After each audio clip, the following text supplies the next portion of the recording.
Good morning and welcome. So this is an Atlantic Council event hosted in a wonderful venue, the Decatur House, a place I personally appreciate. The Decatur House is a National Trust for Historic Preservation site and home to the White House Historical Association, founded in 1961 by First Lady Jacqueline Kennedy to protect, preserve the White House Historical Association. So as a foreigner, I'm a Senegalese and French national, as you know. I discovered this place when I arrived at the Atlantic Council 5 years ago. And I said to myself, because Africa is beautiful, Africa deserves a beautiful venue. So one day, we'll do some kind of event like this, investing in Africa. And then I was attending a Latin American event organized by my colleague of Latin America Center. I represent the Africa Center, as you know. I run the Africa Center. The Latin America Center has been founded and named after Adrian Arsh, as well as the Adrian Arsh Rockefeller Resilience Center and the Adrian Arsh National Security Resilience Initiative, not to mention the Adrian Arsh Sky Lobby in the new Atlantic Council headquarters, not so far from here.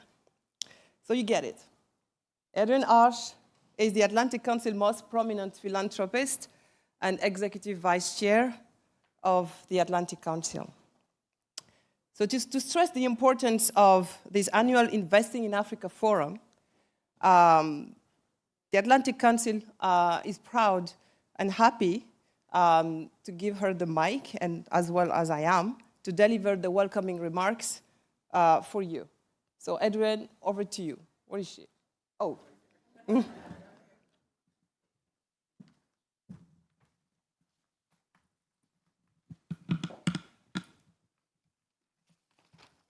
I'm vertically challenged. Thank you, Roma, and I'm sure you're all wondering, kind of, why is she speaking to this group about this topic? So let me just start by perhaps giving you my bona fides in this. In 1968, I would say many of you were not even born then. I was 26. I'm now 84. And I went off to Africa, at least for 4 months. I started in northern Ethiopia, in Lalibela, Addis. In those days, we were talking earlier about the airline, Ethiopian Airlines. It was set up by Trans World Airlines.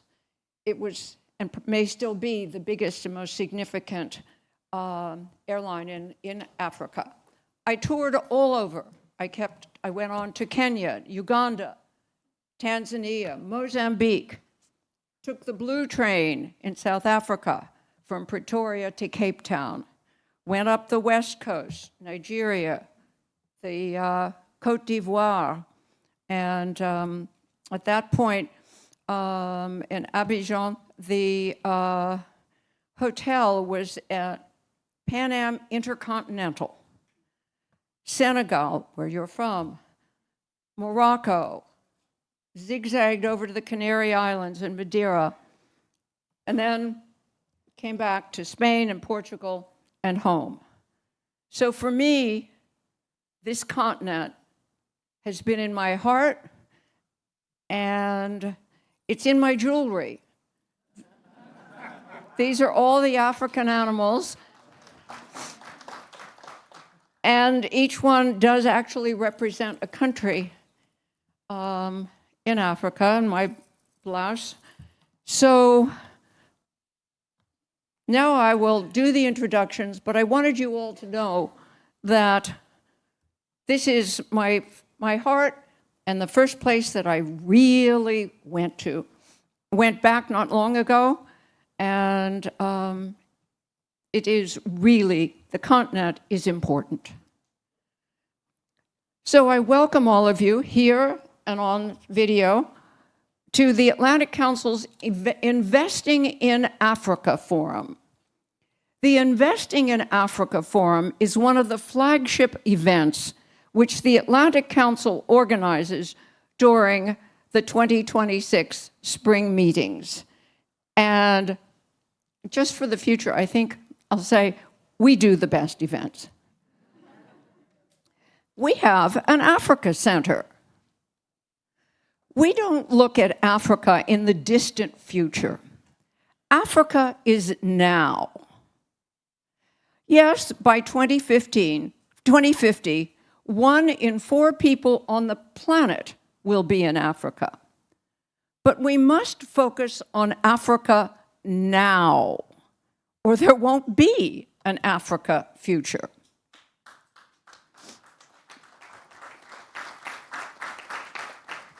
In 2025, 7 of the 10 fastest growing economies were in Africa. In 2026, Africa's economic growth is forecast to outpace Asia for the first time. This is happening now.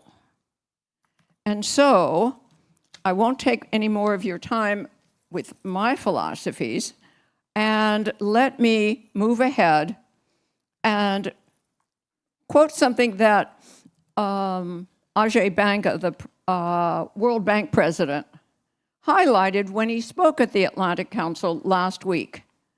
The coming of an African population boom could create opportunity or crisis, dependent on the future of the job creation.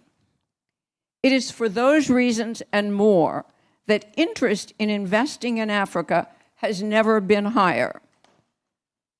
This moment arrives at a time when the U.S. is taking an increasingly trade, not aid approach to the continent. The Trump administration has made commercial diplomacy a core mission, and many, both here and in Africa, are eager to see what that means. At the Atlantic Council Africa Center, we highlight the opportunities that Africa presents, both for its own people and for the world. Thanks to Atio and Raw Bank, this forum is the amalgamation of the research and work that our Africa Center has been doing for years. For this program, there are at least 100 speakers. And that number probably outdoes many of the other things going on around this city. Let me briefly speak about our 2 keynote speakers who will set the tone for our program. Benjamin Black, CEO of the U.S. Development Finance Corporation, and Aliko Dangote, founder, president, and chief executive of Dangote Industries Limited. Aliko is certainly one of the most remarkable and life-changing figures in the world. His achievements, for which you will hear more, speak for themselves.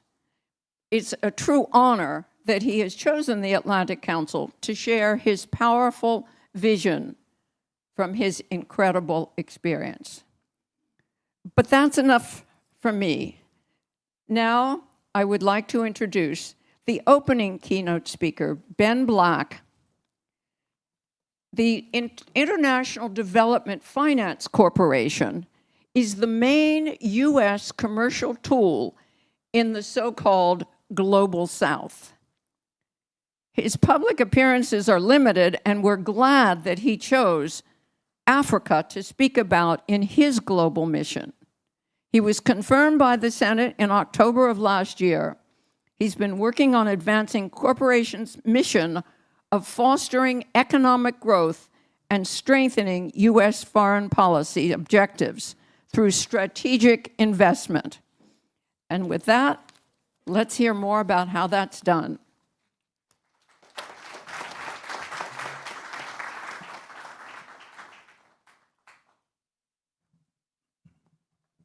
Thank you, Adrian. Thank you, Adrian, and thank you to the Atlantic Council and for hosting this forum. Sorry, my friend Fred Kempe could not be here, but I look forward to seeing him next time I'm here.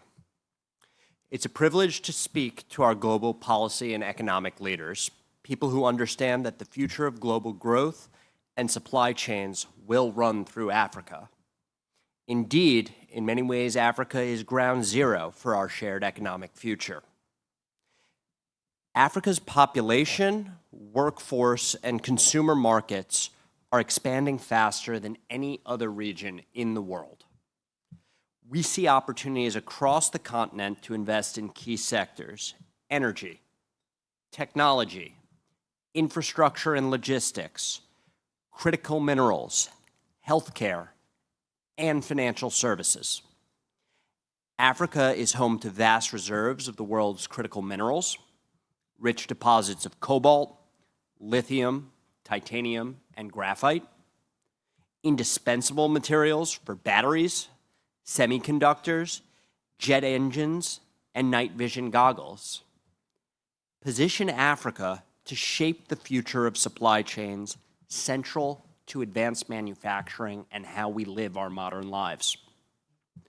Developing Africa's stores of active pharmaceutical ingredients would help diversify critical medical supply chains. Energy transmission infrastructure would dramatically expand energy capacity and provide a power supply that could support midstream refining outside of China. With the right stewardship and capital investment, the logistics required to support these investments, ports, railway, and other transport infrastructure, can power local commerce, strengthen trade networks, and drive regional growth. Unfortunately, the wrong stewards have a head start. Our geopolitical competitors have invested heavily across the continent, but too often, these projects have relied on opaque financing, tied procurement, and infrastructure designed primarily to serve external interests. In many cases, the outcome has been high and coercive debt burdens and limited benefits to the workers and local economies. This is not a good deal for any nation. It is predatory, extractive, and exploitative.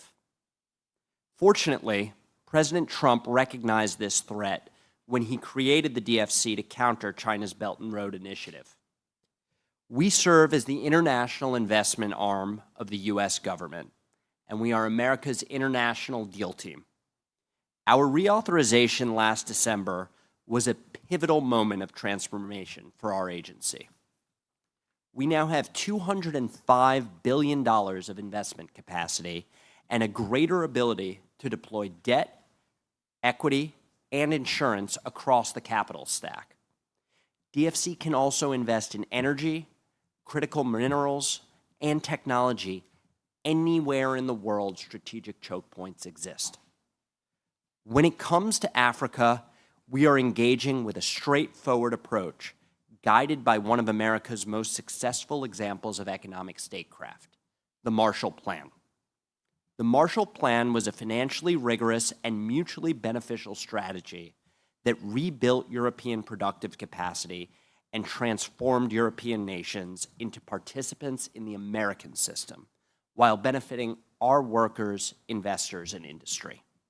Although often overlooked, roughly 70% of Marshall Plan funds were spent on procuring U.S. goods and services. In exchange for capital investment, America had first priority on critical materials. It hardwired international markets for U.S. businesses and contributed to decades of global stability and growth on top of increased prosperity for all. In Africa, the Libido Corridor is a model example. By connecting the DRC and Zambia through Angola to the Atlantic, the project reduces costs, improves reliability, opens access to global markets, and establishes a secure Western-aligned route for critical materials.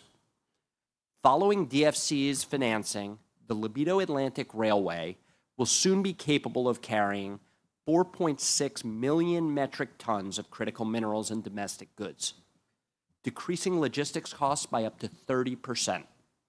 DFC's involvement helped make the corridor viable while supporting local trade and higher-paying jobs.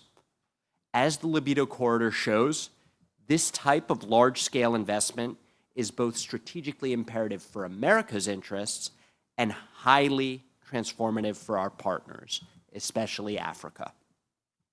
Across 2 centuries of global development, industrialization has been the single most powerful force for lifting large populations out of poverty. In fact, the single biggest factor throughout the history of human civilization. Our ability to de-risk investment and attract private capital for infrastructure projects like these is what distinguishes the American approach and DFC from China's Belt and Road. Chinese investments have no private sector participation and lack the price signals and risk discipline that makes projects commercially viable and enduring. When we mobilize private capital, we build markets. We are investing in our partner countries' economic future and their people. Africa is a critical market of the future and a vital partner in this effort. We want to structure investments that can transform and improve economic trajectories for entire regions while advancing the U.S.'s strategic interests abroad. It's time to stop talking about Africa's potential and time to start delivering on its promise.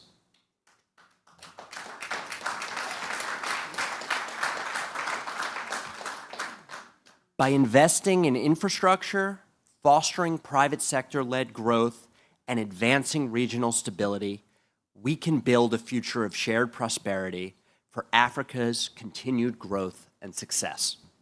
Thank you all.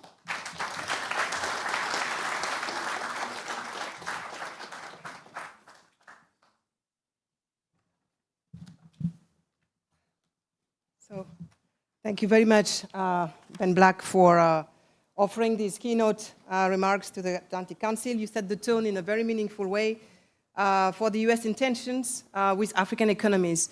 And on the African side, we are privileged to welcome and host, certainly, as even you said, the most powerful business voice of the continent and one of the most influential figures on the global stage, Mr. Aliko Dangote. Mr. Dangote, welcome.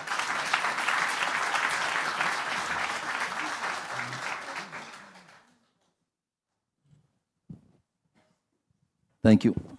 So let's get started. Mr. Dangote, do I need to introduce you again? No. No. You are a Nigerian. Because of time, no need for introduction, I think. But allow me, for those strange people who don't know who you are a Nigerian businessman, a philanthropist. The Dangote Group has today grown into one of the largest, African largest, diversified conglomerates. One of the most ambitious projects is the construction of a 650,000 barrels per day refinery, the largest in Africa, the 6th largest in the world, correct me if I'm wrong. And you give back. You are the founder of Aliko Dangote Foundation, the largest private foundation in sub-Saharan Africa. So in a very short 15-minute fireside chat with me, I hope your audience will capture the essence of your important mission. So let's get started with the first question related to what makes you busy right now. You recently said that the Dangote refinery is actively supplying not just Nigeria, but also West, Central, and even East Africa. Can Africa become energy independent and sovereign? That's my first question. Well, thank you very much. No, well, Africa definitely will become self-sufficient. Maybe in the next couple of years, maybe by 2028.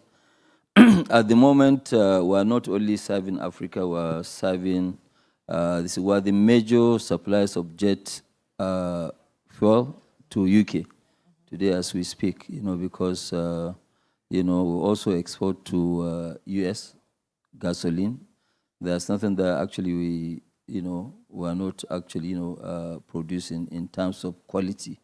So we have 650,000, which we tested. We've been able to achieve out of about 661,000 barrels per day. And that's definitely way, more than what the country can take, Nigeria. So we serve this. In fact, during this crisis, we've actually saved a lot of other African countries that they demanded for assistance, and we help. And we're getting calls every day. And what we are doing really, we are giving African countries first choice. Yes, I know it's an open market, but this refinery we set up not to target any other market, but to target the African, markets. So what are we doing going forward, as you ask? We have a very, very ambitious, program across all our businesses. We are looking at areas where we have lack of investment in Africa, like infrastructure. We are building the deepest port, 80-meter draft. We're starting with 2 kilometers of, quay, and we're going to keep expanding. Our intention is to have the largest port in Africa. Today, the biggest issue that we have, especially in Nigeria, where we have critical minerals, but we are not able to export these critical minerals because we don't have the infrastructure. There's no port. When I say that there's no port, there's no capacity in the ports that we have. We have mainly Apapa, Tinkan, 2 major ports, of which they are congested. There's the third port opposite our refinery in Lekki. So this port cannot handle, the new port only handles containers. So what we are trying to do is to now open up the country by allowing people to now export all the sorts of minerals that they have, even though the intention is for us to make sure we process our own minerals before export. And it is the reason that we are talking to countries like Zambia and other countries to do power. We are not in power, but we are generating a lot of this. Next 2 years, we are going to add almost about 2,000 megawatts. We are now at about 1,500 megawatts. But going forward on the refinery, let me start. On the refinery, we are taking the refinery to 1.4 million barrels per day. And that will make us the largest, refinery in the world, actually. And what about the main challenges? You mentioned the infrastructure gaps. What about the skills? Okay, fine. The infrastructure gap, we have already covered all that because we have to build a port. We have to do 10 lanes road, 100 and something kilometers to decongest the area. The only thing that we did not do there is the air we breathe. We didn't, but yes. So, but we have actually, we've done all the infrastructure. And that's why when you look at this expansion that we have, because for us to make the land habitable, we have to actually do the, we have to debush the whole place.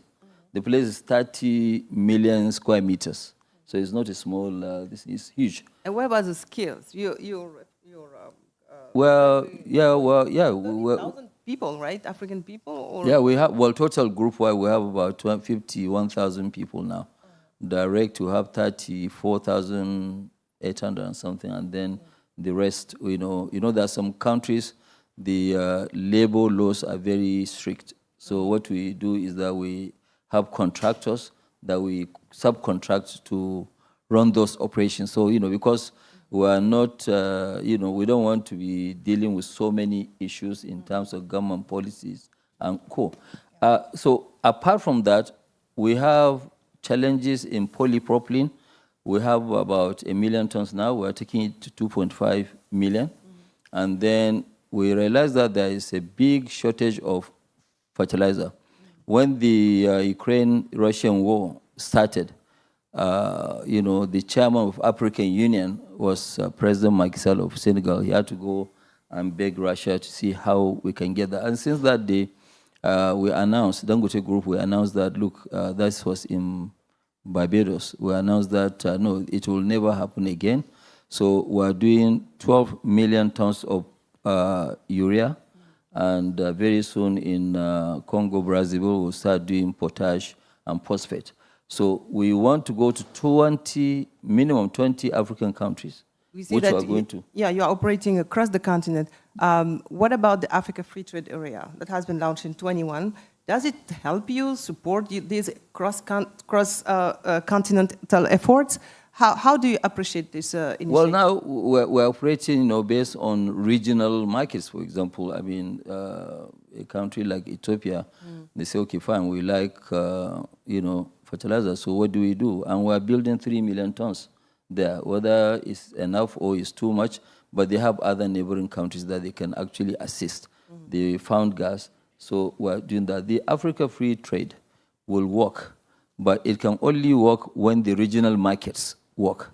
The regional markets must work first before because the dotted points, all these regional markets, if they are not working, you cannot have one single market. And you have to also remember that there are a lot of international interest. I'm sorry to say this, international interest in not wanting to see Africa grow.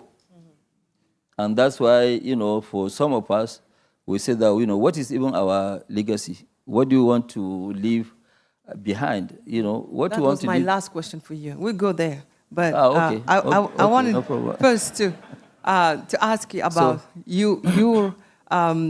how do you see the support of African governments to the business sector, the African business sector? That's a key question for knowing if you have the support you need for your work. And my second question is, what kind of advice would you provide to U.S. partners or international partners who want to invest in Africa? Okay, so let me start with number one. Number one, you're talking about, what support. Some of the governments, they are very, very supportive. And some of them, they don't really understand, exactly what to do. And we're very busy trying to make them understand that, look, anywhere where you set up a business, at the end of the day, the major beneficiary is government. Because today, government, you can go now, you want to run for an election or you want to do whatever, okay? You will now say, okay, yes, I want to do X, I want to do A, B, C, D. But as a government, you cannot actually create jobs. Yeah. The only engine of growth is private sector that will risk their own money, borrow more money, and create jobs. Okay, so if you don't really partner with the private sector, it's actually like trying to clap with one hand. You look like a sick person, So, and you clap with two hands. Yeah, so that's why, so they actually have to partner with us. What we can do, it's just like now, we said, okay, we haven't really had any refinery in Africa for donkey years. Okay, even the ones that they started in other areas, other countries, they have not been able to, to do, because there are so many interests of not allowing that to happen. But today, we just say, okay, fine, what is the biggest refinery ever built? Was by Saudi Aramco, 460,000 barrels. But of course, we are not government, we are private sector. We now say, okay, fine, we want to build something 50% more. And even the licensor, which is UOP, part of Honeywell, they said that, no, Mr. Dangote, you are crazy. I said that, no, let's sit down. And most likely we can make it possible. And we took 76 engineers to Chicago, 340 engineers, that actually have been working. Minimum experience was about 28 years. And say, work out something to see how can we do that. So government will not be able to do that. But when government now really lay down the policies that can make investment attractive, yes, you move in and you do that. That's your first question. Second question, the foreigners will invest, but foreigners are also very, very smart people. Anything you talk about risk, they want to look at it 10 times. So how can we de-risk that? The only way to de-risk that is we Africans, we must lead and show that, yes, that risk is a perceived risk. It's not a real risk. So because see, if I'm not investing in Africa, there is no way I will go and convince anybody outside the continent to come and invest. So I must now show that, look, this risk is a perceived. Of course, there's no way that there's no risk. Here, China, Asia, everywhere there are risks, but you have to know how to mitigate these risks. Okay, so for us in Africa, I think one of the key, and that's what I keep advising some of my own colleagues. I even sometimes say that, yes, in terms of cash, there might be some people who have more cash than me, but don't keep that money in a foreign bank. Bring it back home, invest. The place is good. You make a lot of money, but we have this problem that we are always looking for foreign investor. Foreign investor will never come because the foreign investor is smarter than us. So they won't come.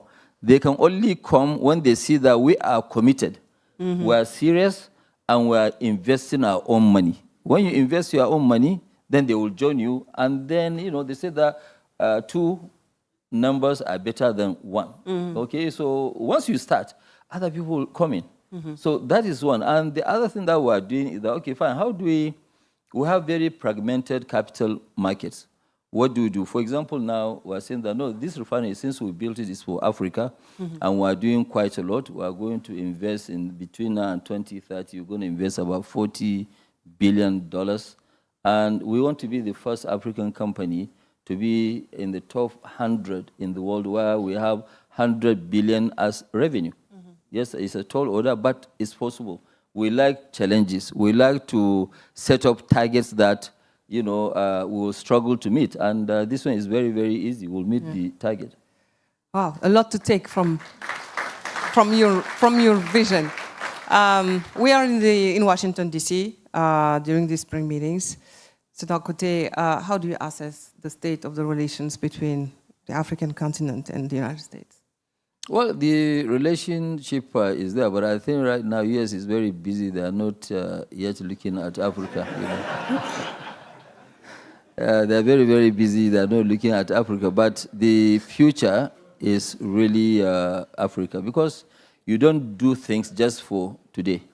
You do things for decades, so that at least you will cover your, self. I mean, with this Iran war, for example, it has actually shown that, look, people have to actually diversify their risk, because you can see now a lot of people who are dependent on either Kuwait or so to supply them with either gas or with the petroleum products. Right now, they are sweating. So I don't think they are going to, they must mitigate this risk. But I think, I like what Mr. Black said. I'm sure when we, first Africans, we must get serious. All these potentials that are there. Okay, I mean, in 2007, up to 2007, Nigeria produced only less than 2 million tons. Our former minister of solid minerals, His Excellency Dr. Fahimi.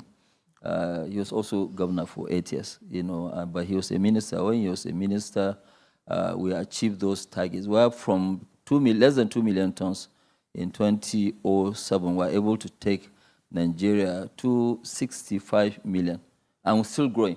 But 65 million, if you look at it today, the entire Saudi Arabia, their own production is that 65 million. Not more than that. So you can see most of these things that we believe they are impossible in Africa, they are very possible.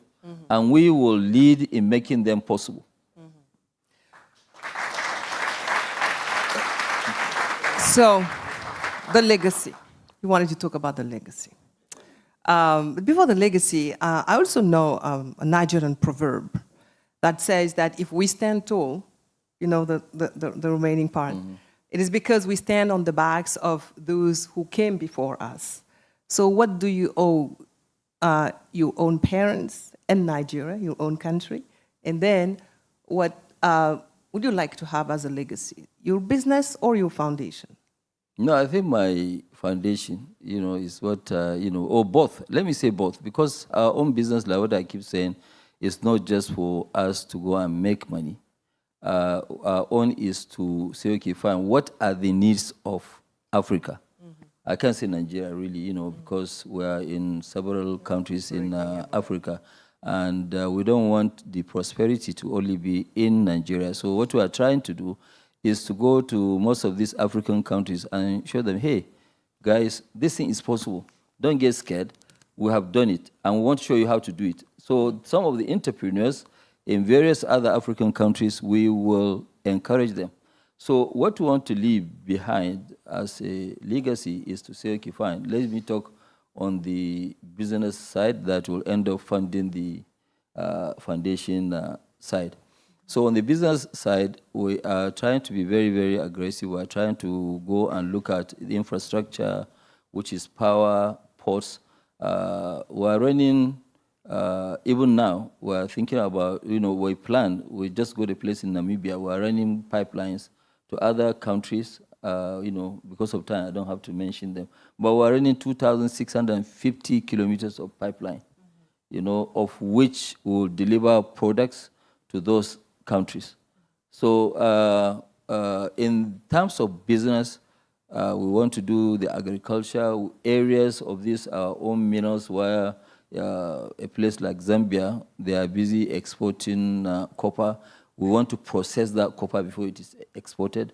So we want to just lead in some key critical areas where now other Africans will look at, hey, okay, this thing is easy, and everybody will jump in. Even if they don't jump in, the other foreigners will now come in.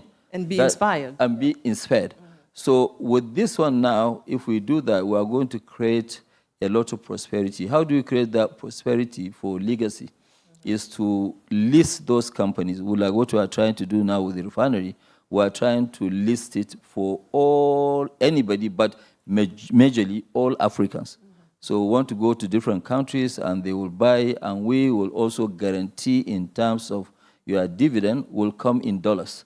So that, you preserve the value of your money. The biggest challenge that we have in Africa is that of, what do you call it, is devaluation. So that's one. Number two, on the other side of the foundation, like right now, I am a Muslim, so legally I'm allowed to donate 1/3 of my wealth.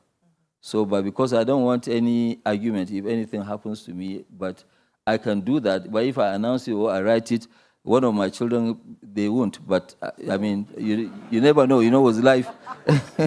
So one of my children, they are more actually aggressive in terms of giving. So I don't think if they are going to change between now and that time. So, but what I did, I announced, okay, currently my own benefactors, people who will benefit for when I passed, either my mother, who is 88 now, and then my 3 other daughters. I got them to sign agreement that, look, 1/3 of this wealth belongs to Aliko Dangote Foundation, so that the good work we are doing will continue, to do this work. Just like through all the ages, the yes. generations. Thank you. Thank you, Mr. Dangote. It was a true privilege to have you. I think the audience appreciated your thought leadership, actually, and your vision and your great achievements. So thank you very much. It was a pleasure. I'm going to thank you for inviting me, because what you have here is a very good thing, investing in Africa. And I think really is good, because sometimes when we go to Davos or somewhere, there was a year that I went to Davos, there was no topic about Africa, which is very wrong, and, but we'll keep promoting Africa. You are so right. But to be fair, tomorrow I have a meeting with the managing partner and director general of the World Economic Forum to talk about that, how Africa could be better featured at the World Economic Forum. Before leaving, let me tell you who we owe this event. It's Mustafa Roji, CEO of World Bank from the DRC, who is a wonderful leader. She just announced a successful deal on Eurobond for the DRC, so it's a great achievement for the continent too. Thank you. Thank you very much, thank you, Mustafa. So, Mr. Dangote, thank you very much. We're going to continue this program. Well, thank you very much all. Thank you.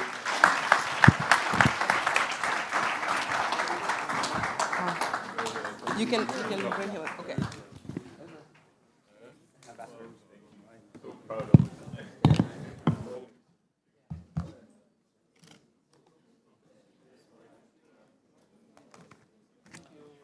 Thank you, Asa.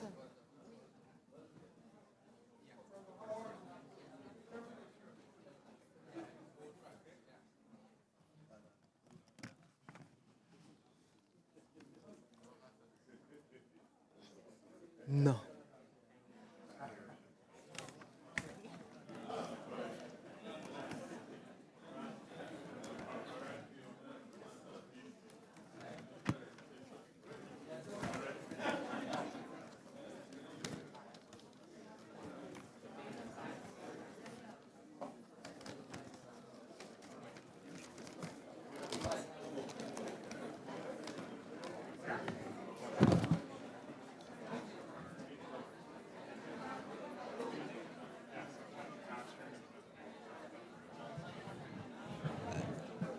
So, ladies and gentlemen, please take your seats because the program is going to move forward and the next panel will start very soon.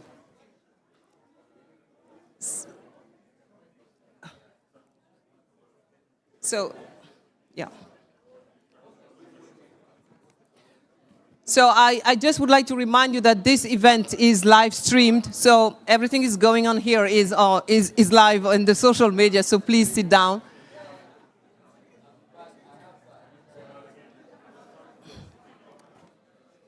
So with this great start, let's transition to the panel discussions.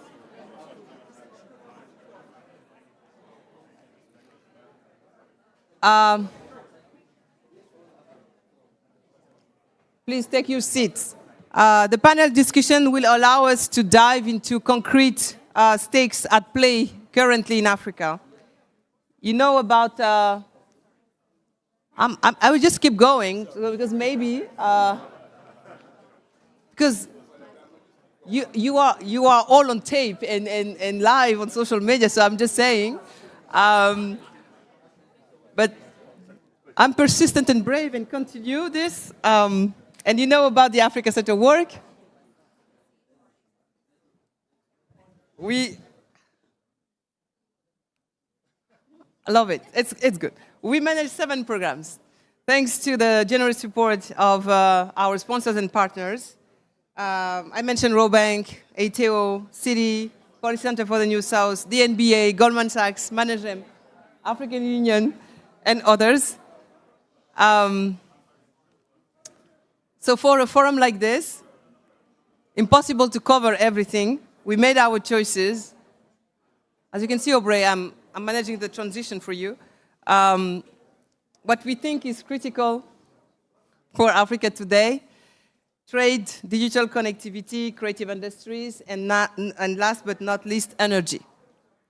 So the first panel, beyond extraction, building value from Africa's critical minerals. This is the first panel we are going to talk about, which is normal because our Critical Mineral Task Force is the largest program of the Africa Center. So this conversation will be moderated by Aubrey Hubi, Africa Center's senior advisor.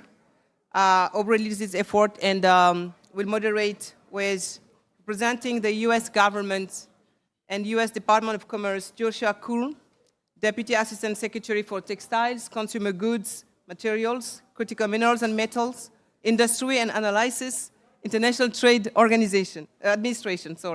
Sandy Alexander, Chief Legal and External Affairs Officer for Cobalt Metals, Teddy Bamba, Manager General of the Société Nationale d'Électricité, Chris Showalter, Chief Executive Officer, Director of Lifezones Metals. Aubrey, over to you. Thank you, Rama. I invite my panel to join me here on stage. And let me start by saying good morning. I think we're getting our house in order now.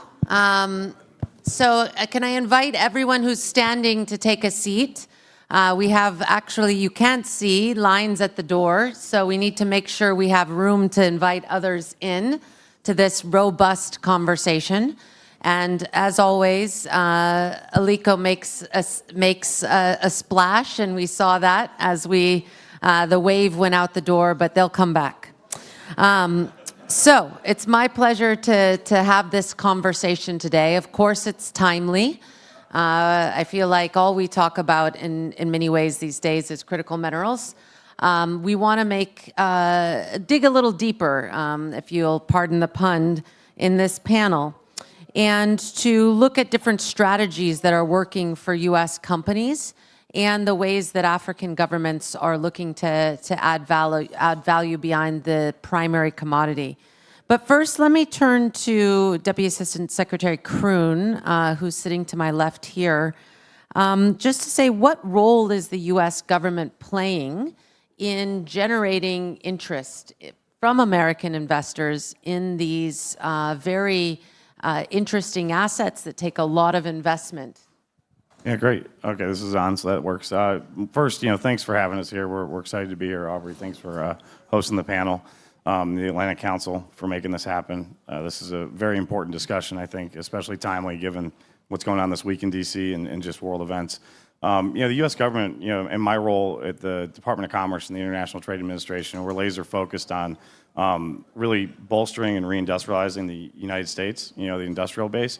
In order to do that, we need critical minerals, right? And so that looks like trade policy and the things that we're doing overseas and working with our partners and allies, and especially Africa, as we're talking about today. So Africa, as you heard the CEO of DFC, Ben Black, say, it's an amazing place, and it's only going to get bigger in the next few years. I mean, we're seeing the investments going into the continent now. I was just recently there in Kenya, I think in February, right, looking at some of the projects that we're interested in. And it's not just Kenya, though. There's projects all over the continent that I think we're really focused on. And this administration has had a increased focus on commercial diplomacy. And you hear about the need to do more deals and focus on more deals. I mean, that's the lifeblood of commerce. That's right. So can you speak to increasing efforts and kind of the project and deal focus that's emerging? Right, yeah, I think that's a great question too. And I think that, what you've seen over the last year is a real focused effort across the interagency, not just commerce, right? Obviously, we do care about commerce. It's in the title, and trade's very important. But I think that it's a whole of government approach is being led by the president and his mandate, and you look at what the secretary is driving. And so we've kind of come together as the interagency and centralized kind of that investment process and looking at what are suitable investments, where can we partner with different countries, different nations and governments, and then the private sector. I think the gentleman before that just left was talking about if the private sector is not in, then it's going to be very difficult, right? So we're really focusing on that commercial terms and how we can leverage the tools and existing authorities we have in the U.S. government to make these investments happen. Yeah, and just to plug for the Department of Commerce, I mean, one of the services they provide to U.S. entities is finding and helping vet local partners. And as Aliko Dangote mentioned, local partners, you got to clap with two hands. So, essentially you have to have those local partners. Sandy and Chris, I'd like to come to you. One of the challenges I've heard over the course of my 20 years career across African markets is even when the U.S. government is promoting opportunities in the region and standing there, U.S. companies aren't stepping up. And you both represent U.S. companies active in the value chains. Why do you think it is that there's less interest in Africa from U.S. companies than maybe from other regions into the continent? So maybe I'll start with you, Chris. And yeah, thank you. And why is LifeZone different in that sense? Yeah, I think from our standpoint, I think we have a pretty good representation here. We have Cobalt Metals, which is a private company, and then LifeZone, which is a publicly listed company. So two different structures, but really we're the ones at the front line, really driving with the support of the U.S. government, this motivation to secure these supply chains. I think the opportunity for us as LifeZone is really, it's a very different point in time. I mean, the momentum we have and the support from the administration is something that I, as an executive in Africa for over 20-some years, I mean, it's very different now. So that support, that motivation, the policies that are being formulated, the investment capital that's being deployed and structured to support the private sector, this is a unique pivot point. And so we're feeling that, we feel that support. And for our audience who may not know about LifeZone, give us a sense of your footprint on the continent, what you're actively doing. Yeah, so LifeZone, so our flagship project's the Kabanga Nickel Project in Tanzania. And I think the strategic importance of this project specifically is, I think rare earths gets a lot of attention, but when you look at the nickel market right now, this is really a market that is dominated by Indonesia, supported by the Chinese, and so it's one of those choke points globally in the supply chain that we're looking to solve for. And so Kabanga, given the size and the scale, it provides the alternative ore body to develop and really wean off that choke point. So it's these types of large-scale strategic projects that we're seeing the most momentum and support from the administration. I think it's, as a listed company, we will be making some announcements here, hopefully in the coming weeks and months. But I'm limited in terms of what I can say. But stay tuned. There's some more developments that will demonstrate the support we're getting. And what makes LifeZone, and was it your management? What made LifeZone interested even in the nickel project in Tanzania or in the region as a whole? From our perspective, we're a bit of a unique company. We are hydrometallurgical engineers and chemists, and so we take a different approach where we want to solve kind of the downstream aspect. A lot of people think, okay, critical metals, all right, go secure a mine somewhere around the world.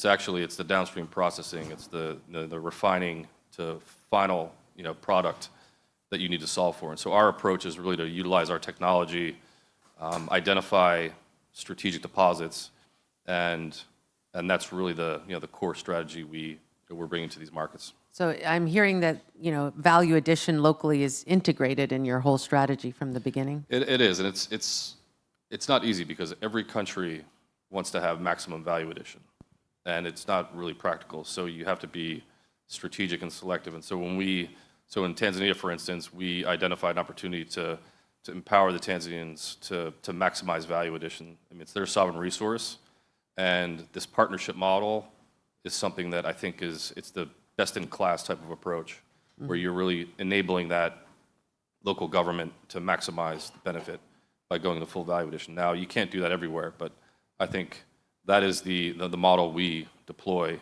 as LifeZone, and I think that's the project in Tanzania is going to be the big opportunity for us to demonstrate that. Sandy, and in your case, you come from very different origins, technology company, Silicon Valley roots. Explain a little bit about Cobalt's interest in the region and how it's been sustained, grown over time. Sure. So you're totally right. Cobalt Metals is the world's most advanced mineral exploration company, and our job is to discover and develop the deposits that will be the next generation of strategic mines. And for us, there's no better place to do our work than in Africa. I think that the best investors come to Africa in part for the opportunity to move fast.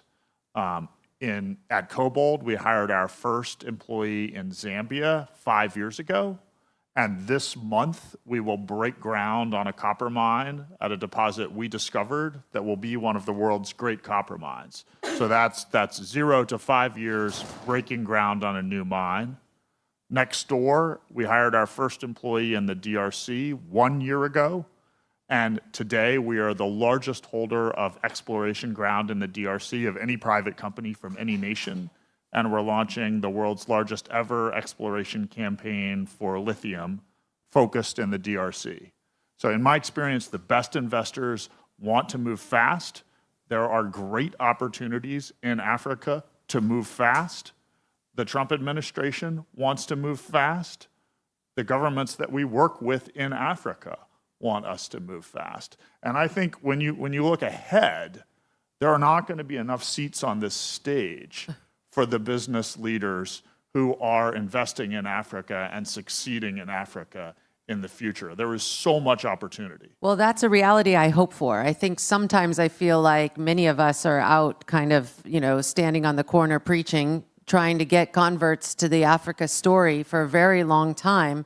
And there's often a view among American entities where they look at the continent first through a lens of risk, not the lens of opportunity. Whereas I say, like our strategic competitors or even companies like those in Turkey, et cetera, they see the opportunity. They're not blind to the risk, But when you're motivated by the opportunity, you're willing to overcome the risk.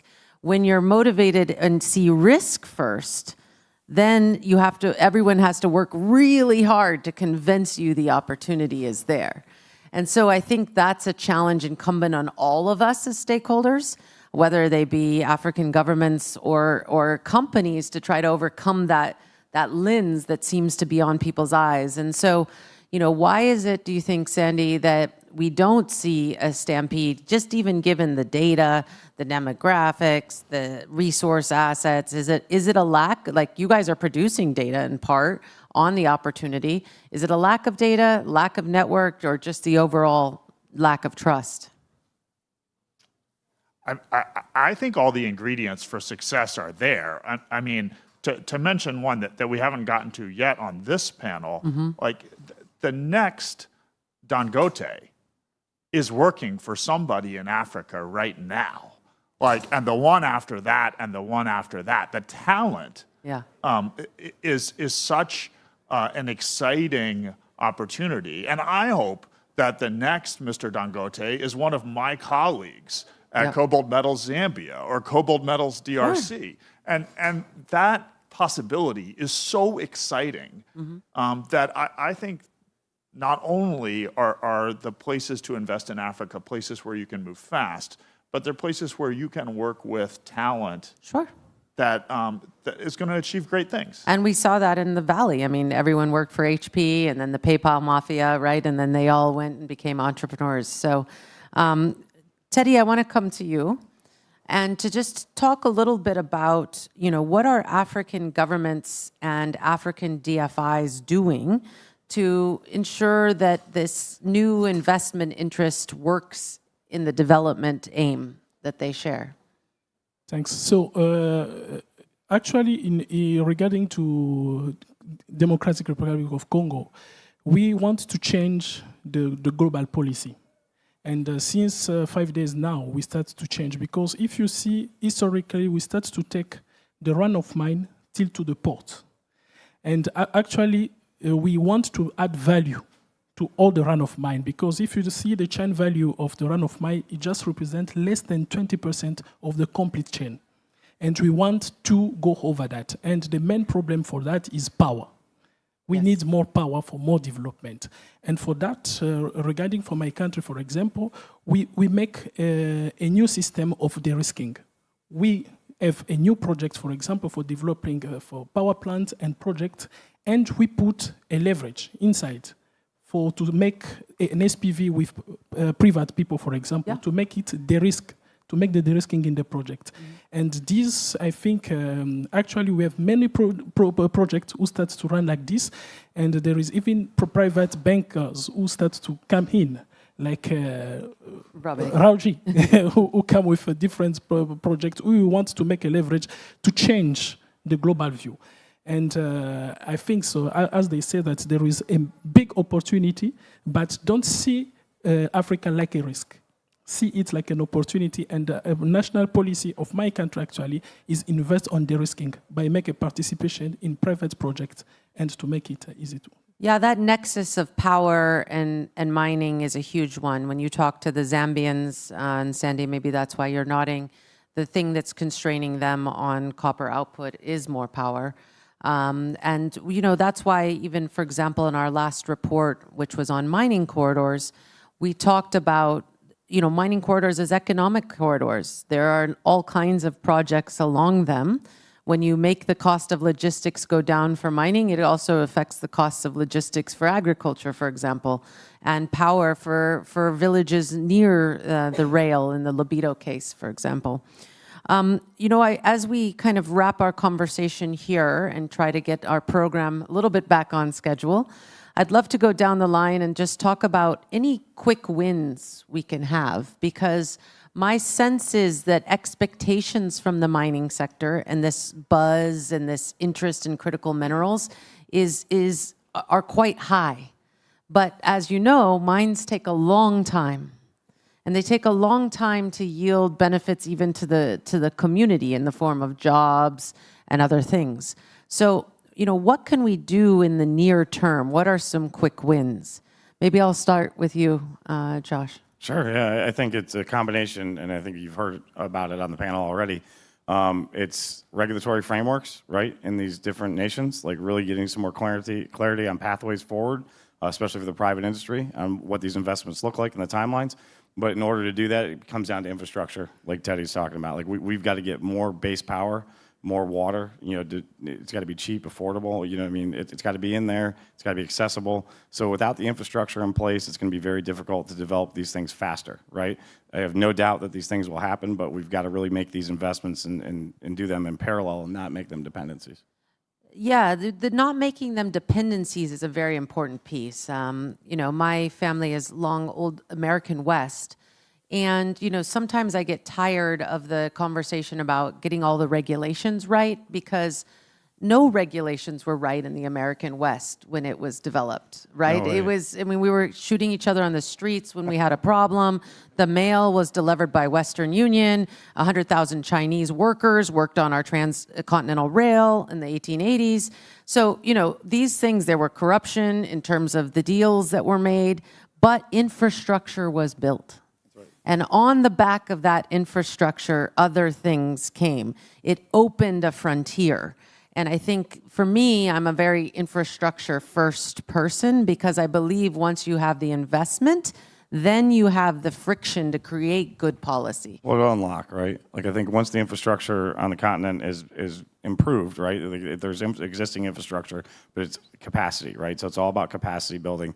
And with the infrastructure comes better quality of life for all these people. There's more jobs, there's more workforce development. So I think we are looking at those things. I think you heard the gentleman, with Ben talking about, ports, railway. It's all essential. It has to happen. It has to happen fast, because it's going to unlock the interior and the rest. Yeah, and sometimes it's companies that do it. In the case of Dangote Group, for example, if those of you, how many are Nigerian in the room? There's never a room without some Nigerians. Okay. So the port of Apapa, in Lagos, there were some roads that were very problematic around there. They couldn't wait for government to fix it. Flour Mills Nigeria and Dangote Group came together and they fixed the road. So in that sense, sometimes companies are the solution. Teddy, what do you think are some quick wins in DRC or on the power side that can really fast track this growth? I think from the power side in DRC, I'm sure that the next Dangote must be a Congolese. Aha. I'll give you a short example. Actually, if you want to invest in building power plant, it takes a time. But there is an interconnection for transmission lines. Today, between Congo and Zambia, we just need 57 kilometers of transmission lines. Fantastic. Who can transmit almost 600 megawatt. Is almost 1.4 billion of business a year. Yeah. And the ones who build this line, by the law, are supposed to have 13% of this business. And the investment is less than 100 million. Well, it sounds like he has some opportunities for the investors in the room. I think so. This is the kind of opportunity we have. And think about building now a power plant. So because we have a big shortage, we have a need of electricity for 5,000 megawatts now, but we can just cover 2,000. So I have a lack of 3,000 megawatts. Is almost 5 billion. And in some countries, it's transmission. They actually generate more than the grid can consume or carry. So yes, if we have some transmission lines today, even if we doesn't produce inside of the country, we can take in the regional market. Yeah. And for these regional markets, we can solve this problem in less than 6 months, for example, because this line, we can build it in 6 months. Well, sounds like a very important quick win. Yeah. Sandy? Well, I think it's very important to understand there is not one rule for wins in Africa that's different than wins elsewhere. It's the same everywhere. And the revolution that is creating the opportunity for big wins right now in the world is the AI revolution. That's how companies are getting fabulously rich in America. And it's the same revolution that opens up opportunities in Africa as well. And the key input that unlocks the AI revolution is data. So that's the reason, for example, that last year my company partnered with the Geological Survey Department of Zambia and went through 100 years of paper records that they had kept in an office in Lusaka and scanned all of those records and then published them all on the internet for the public, so that now anyone in the world can access Zambia's geological data. And with the AI tools that are now available everywhere, including in Africa, everyone can use that data to make business decisions and investments. And this year, we're going to do the same thing in the DRC. So that's a win that I think everyone who's paying attention to what's going on in the world should be thinking about how we use AI to create opportunities in Africa. Yeah, and thinking that data is one of your greatest resources, right? So Chris, I'll give you the last words before we close our panel. Okay. I think I'll touch on the one key thing you mentioned in terms of infrastructure, in terms of, so a quick win in my mind, and a lot of the thematic discussions over the past few days that I've been part of is centralized on kind of these migration, or these corridors. Supply chains, it's not just a one-off mine, it's the development of infrastructure, associated mines. But I think the win, in my view, is with a flagship project like Kabanga, with the commitment Tanzania has made to infrastructure, the standard gauge rail that's being deployed across the country, all the new hydro, electric power generation, they're going to be a net exporter of power. So Tanzania's made a massive commitment to infrastructure, and now we're seeing the positive impacts of that enabling the Kabanga project. But the multiplier effect Kabanga is going to have by being that first big flagship project, it kind of gets to your point. It's all these other stranded, orphaned, smaller projects that are all going to benefit from that one project, justifying the infrastructure spend. So I think for us, the win in my mind for Tanzania is it's not just one project we're going to be successful on. It's going to have this this big carry-on effect, but it's their commitment to infrastructure that's really enabled all this. So that's the win in my view. Thank you, and join me in thanking my panel for this robust conversation on an important topic.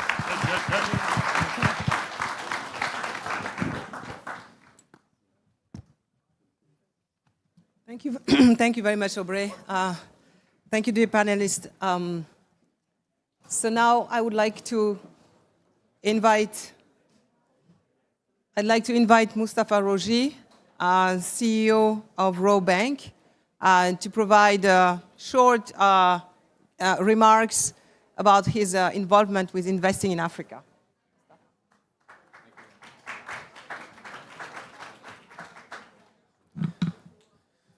Thank you very much, Rama. Thank you, all of you in the room who are showing interest in Africa and investing in Africa and absolutely in the future of Africa.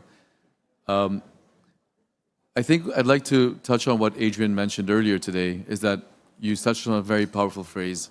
In most conferences and in most discussions, we talk about the potential of Africa, about how we need to work together to unlock opportunities, but you said something very powerful. You said Africa is now.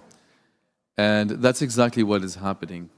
So I think the difference today is, as opposed to a decade ago, we would sort of be coming to international conferences, sort of begging for capital, begging for attention, looking to try to get investment in. But today we see a strong difference. We're seeing a crowd-in effect from the international community. We're seeing African countries opening themselves up to the world very recently. And with the thanks of the help of Citibank and Miguel, who's just walked in through the room, DRC successfully issued its first Eurobond. And what was quite exciting about that, it was 5 times oversubscribed, and the pricing was actually quite reasonable. We sat in the room and we saw all of the biggest asset managers, your PIMCOs, the Ashmores, the JP Morgan asset managements, all taking allocations to DRC sovereign bond. And we are seeing that the momentum is taking place now. We are seeing Cobalt investing aggressively in the DRC, who's been allocated a great lithium concession in Manono. And so the cadence, the path, the pace, it is all happening. It's just a question of time where more and more interest is generated. The Atlantic Council's convening power, the US government's convening power is extremely important, and that we have leaders like Aliko Dangote that can come and talk about their real experiences on the continent. So on that note, I think that we are, Aubrey, who's been covering the continent for a long time, I'm sure you're feeling the change as well. There is a cadence and a momentum that's come in place. And it's no longer a question of how are we going to do it, it's a question of when we are going to do it. And so we are mobilizing ourselves, and these investments are actually happening. On that very quick note, our bank started 22 years ago. And it started with a seed capital. My father and my uncle set up this bank. And we set up a commercial bank in Congo with $5 million of capital and 15 employees. And our story in the DRC, just to give you a quick note, 22 years later, is we have a capital of $700 million today, 1,800 employees across 120 branches. The DRC 20 years ago, the total assets in the banking system was, you won't believe it, $100 million, was the entire asset base of the DRC's banking sector. And today, the total assets in the sector are $18 billion. So it's not a big number, but just think of the growth, think of what's actually happening on the ground. And more so, come and participate, be a part of it, because our doors are open, and we want to welcome all investors and make your investing journey as easy as possible when you look at our continent. Thank you very, very much. Thank you, Rama. Thank you. Thank you very much, Mustafa. Mustafa is, I forgot to mention that he's also a board member of the Atlantic Council, so thank you. So now we are going to join the second panel of this forum, AI, data centers and connectivity, Africa's infrastructure moment. So I would like to invite a few practitioners to join the stage. CACI, the largest data center campus in Africa. EcoBank, ranked at the top of the banking sector in Africa. Google, a global digital leader. Cybersecurity, frontrunner in Africa-focused digital infrastructure deployment. So Johnson Agbugba, Valley Kuruma, Clayton Naido, and Dr. Thierry Wanji. The discussion will be moderated by William Yancey Brown, who is Bill is a senior fellow at the Global Energy Center. We wanted to showcase the cross-council cooperation, and Bill held leadership positions in government. So please join us if you are in the room and come take your seat while I'm introducing Bill. So he was the science advisor to Secretary of the Interior Bruce Babbitt in the Clinton administration, and president and CEO of the Bishop Museum in Hawaii, the Academy of Natural Sciences in Philadelphia, and the Woods Hole Research Center in Massachusetts. So last December, he wrote an issue brief on behalf of the Africa Center, engaging generative artificial intelligence in African development. So would you like to join us? Well, who are they? Bill is coming, okay. So just to let you know, we will host then Mr. Tijani, who is the digital minister of Nigeria. And after the second panel, we'll host the third panel with finance ministerial panel named Beyond the Iran Shock, Africa's Resilience and Long-Term Economic Strengths.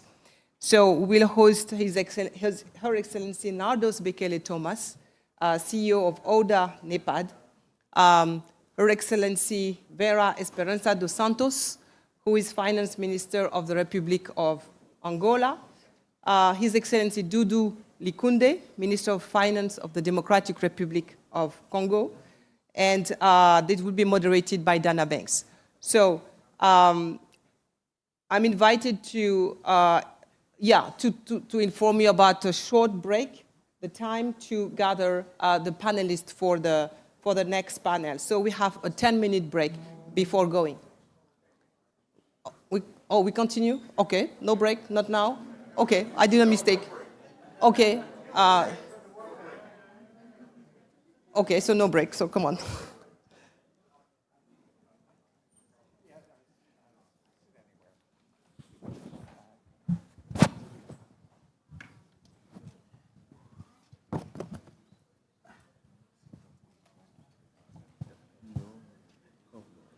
Everybody has a mic? Okay. So you can get started. Bill, over to you. Over to me. Yes.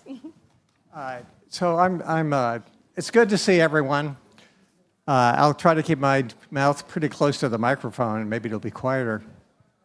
I'm Bill Brown. I'm a non-resident senior fellow with the Atlantic Council, actually with the Energy Center, but I'm doing more with the African Center lately, and I'm happy to. And I'm joined here by a distinguished group of panelists. And I'm not going to go through their bios because they're all online. And we have a limited amount of time. But I encourage you to take a look at their backgrounds and to look into their positions, their companies. They're doing important work in Africa. And I'm going to focus, I have questions that I'll direct to each of the panelists. And they're quite specific. They relate to their own involvement and investment in Africa through their companies. On this whole issue of generative AI, I think of those of you that follow it, you know, there are all sorts of big questions. I mean, I think it's really important that Africa go in with it fully. Otherwise, the kids are going to get left behind. But there are risks and dangers, as you know, and I think some of our panelists may talk about that a little bit, security issues. So without further ado, my first question is for Clayton Naidoo, Google Cloud. Obviously, a huge player in Africa in technology, and I'm sure that the people here are quite interested in knowing as much about Google's plans as Google can tell you specifically. And now, you know, Clayton may not be able to tell everything that Google's up to, its a company and so forth, so I understand that. But there are questions like how is the cable going that's connecting to Australia? Are there going to be data centers other than in South Africa? And what else is going on? So, Clayton, if you could address that. Thank you, Bill, and it's a pleasure to be here. From a Google perspective, I'll start by saying that we are committed to investing in Africa. 5 years ago, we outlined an ambitious commitment of $1 billion, and that's across multiple pillars. Safe to say that we're close to meeting that objective, and we're looking to bring new investments in the continent. But just to go through some of these investments is we have built subsea cable for digital resilience across the continent, both on the East Coast and the West Coast. I think you know about it, our Equano cable as well as our Mojo cable, which is coming into production pretty soon. In addition, we launched data centers in South Africa, and that went live 2 years ago, and that's in full production. But if you look at our additional research, what we are looking to do is work with governments across the continent, as well as private sector organizations across the continent, around what they're looking for in the AI transformation. And if we have to make those investments, we want to make those investments in a very responsible way, right, to ensure that it's actually serving the country. We've announced further investments in digital resiliency across 4 hubs now. This will complement the additional cables that we've done. So we've announced investments on digital connectivity and what we call connectivity or AI hubs on the north, south, east, and west, and we're having discussions with countries along that. And that's going to serve 3 things is, how do we play a role in reducing the cost of the internet? How do we ensure that we bring AI to the communities so everybody participates in that? And in addition to that, we have an ambitious program on skills development. So we're focusing on, how do we train students on artificial intelligence? We've committed 9 million students, and that's ongoing. We have an AI research hub in Ghana. I think many of you know that. And some of the pioneer work in research in terms of language translation and what we're doing in maps and open buildings is coming out of that AI hub in Ghana. So we're really proud about that, and both our investments is ongoing. I think it's a testament in my comments that we are serious about Africa, and we're looking to continue our investments. Thank you. That was so concise. I might follow up with just one question that comes to mind, and that's on the language issue. One thing that these AI models can do is just use multiple languages, but there's a deeper, harder question about training the models. Fundamental training, not just using English, and it's partly because the language you use affects the culture of of the model itself, but also it affects the cost. The token cost is much higher for languages that have been part of the training significantly. And do you have any thoughts on that, Clayton, and anyone else here? Look, quick comments is what I can say is that the examination question on language in Africa is being solved for in Africa, right, out of our Ghana AI Research Hub. And I think that the team is doing an incredible job around how do we do language translation on local language and sometimes local language within communities. So I think right now the team is looking to solve for all 2,000 languages on the continent now. And that's a data set that they're working on, and that research is ongoing. But I just want to add a comment. What's important about language translation is what's the use case? Right? How is it empowering the community? And one of the things we are looking to do and the work that we're doing in addition to our, building infrastructure for digital literacy is how do we build applications that will serve marginalized communities? If we have a rural farmer and we build a solution on digital public infrastructure, how do we put an affordable smart device in the hands of a marginalized farmer that essentially is not digital literacy and they can actually speak in text to translation in language, local dialect, and ask basic things is it a good time to plant a certain crop? What's the cost of maize in a market? So those are the applications that we are trying to solve for in Africa, and I believe we're doing a good job on how we bring the developer community in terms of some of the tool sets that we have. I don't know if Dr. Wanji's got more feedback on this. Yes, definitely. Thank you, Clayton. Training the model is a very important question because what is happening right now is we are importing models from Western civilization to use it in Africa. And those models have been trained with data that do not reflect the context of where they have been used. And that's the discrepancies that we are creating because AI needs to learn on how you do the thing that you do. And Clayton touched on something that is important, the use cases. What are the use cases? The beauty with AI is, at the end of the day, what we would like to do is to be able to translate any language into computer language. A computer language is not English, it's not French, it's not so any mother tongue in Africa can be translated into computer languages. And that's one of the great things about AI because anyone, whether you went to school or not, you can, if you have the right software, translate what you want to do into computer languages. And you can train your model so they can learn on how you do your thing to make it much easier. Now it brings the problem of digitalization. How can you dematerialize what they have so they can jump into that AI world? Two issues. First one, electricity. In rural areas, you don't have electricity. Second one, lack of digital infrastructure. And that's why, for lack of a better word, people are using things that come directly from the West, and that create a big gaps. But what we have been doing in Africa is focusing on the youth. 80% of the population is below 25 years old.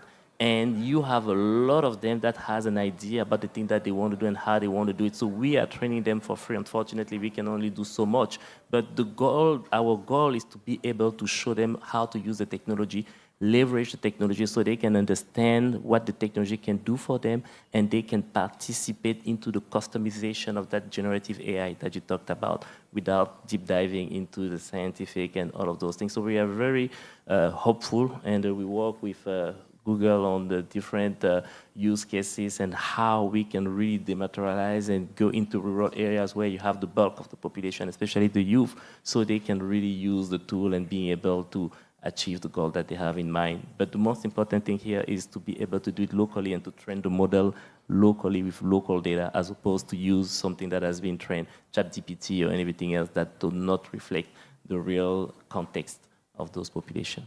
No, that's in others, maybe I should keep things moving.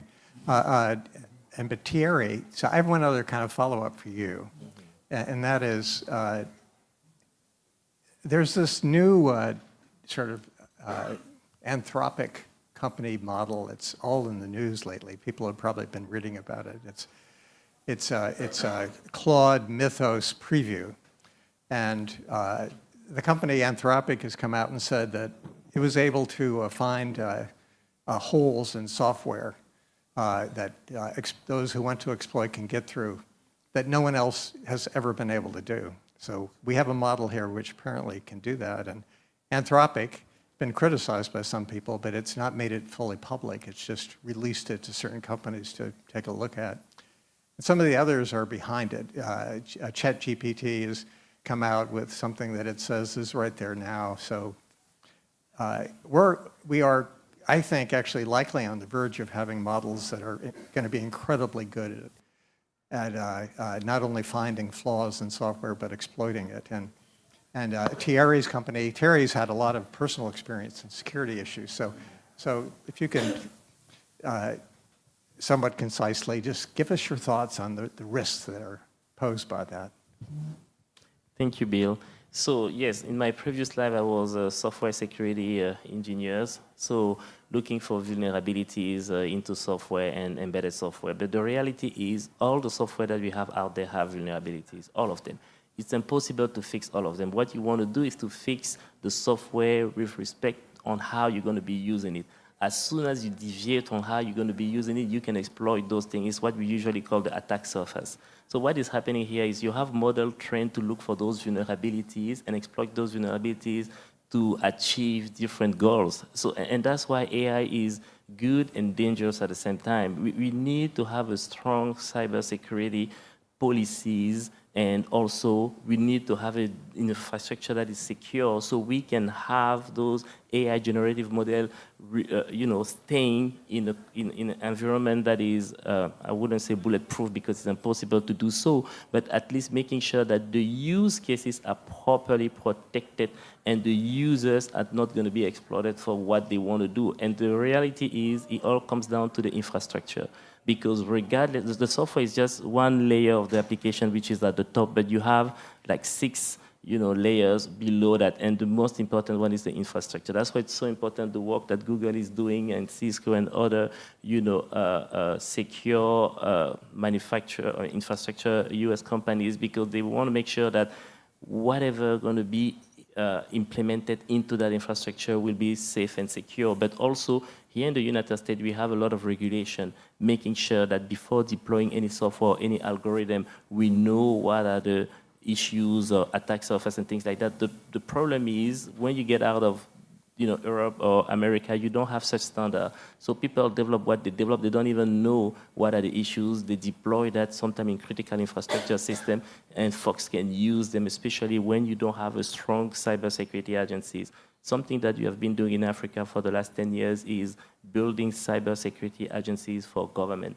Because if the government is not capable of securing the ecosystem, then you're in danger. And most of the countries in Africa, more than 85% of them don't have a cybersecurity agency, which means that think about a country without a law enforcement or without a military to protect to protect the frontier and so on and so forth. So what we have been doing in Africa is really establishing that strong cybersecurity alongside with government to make sure that whatever is going to be developed, you're going to have a standard, and they're going to be able to go after the bad actors because they will always be there, whether we like it or not. Yeah, that's good. So Johnson Agagwa, you're undertaking a very significant initiative in Africa, in Nigeria. 100 megawatt compute, $250 million investment, I understand. And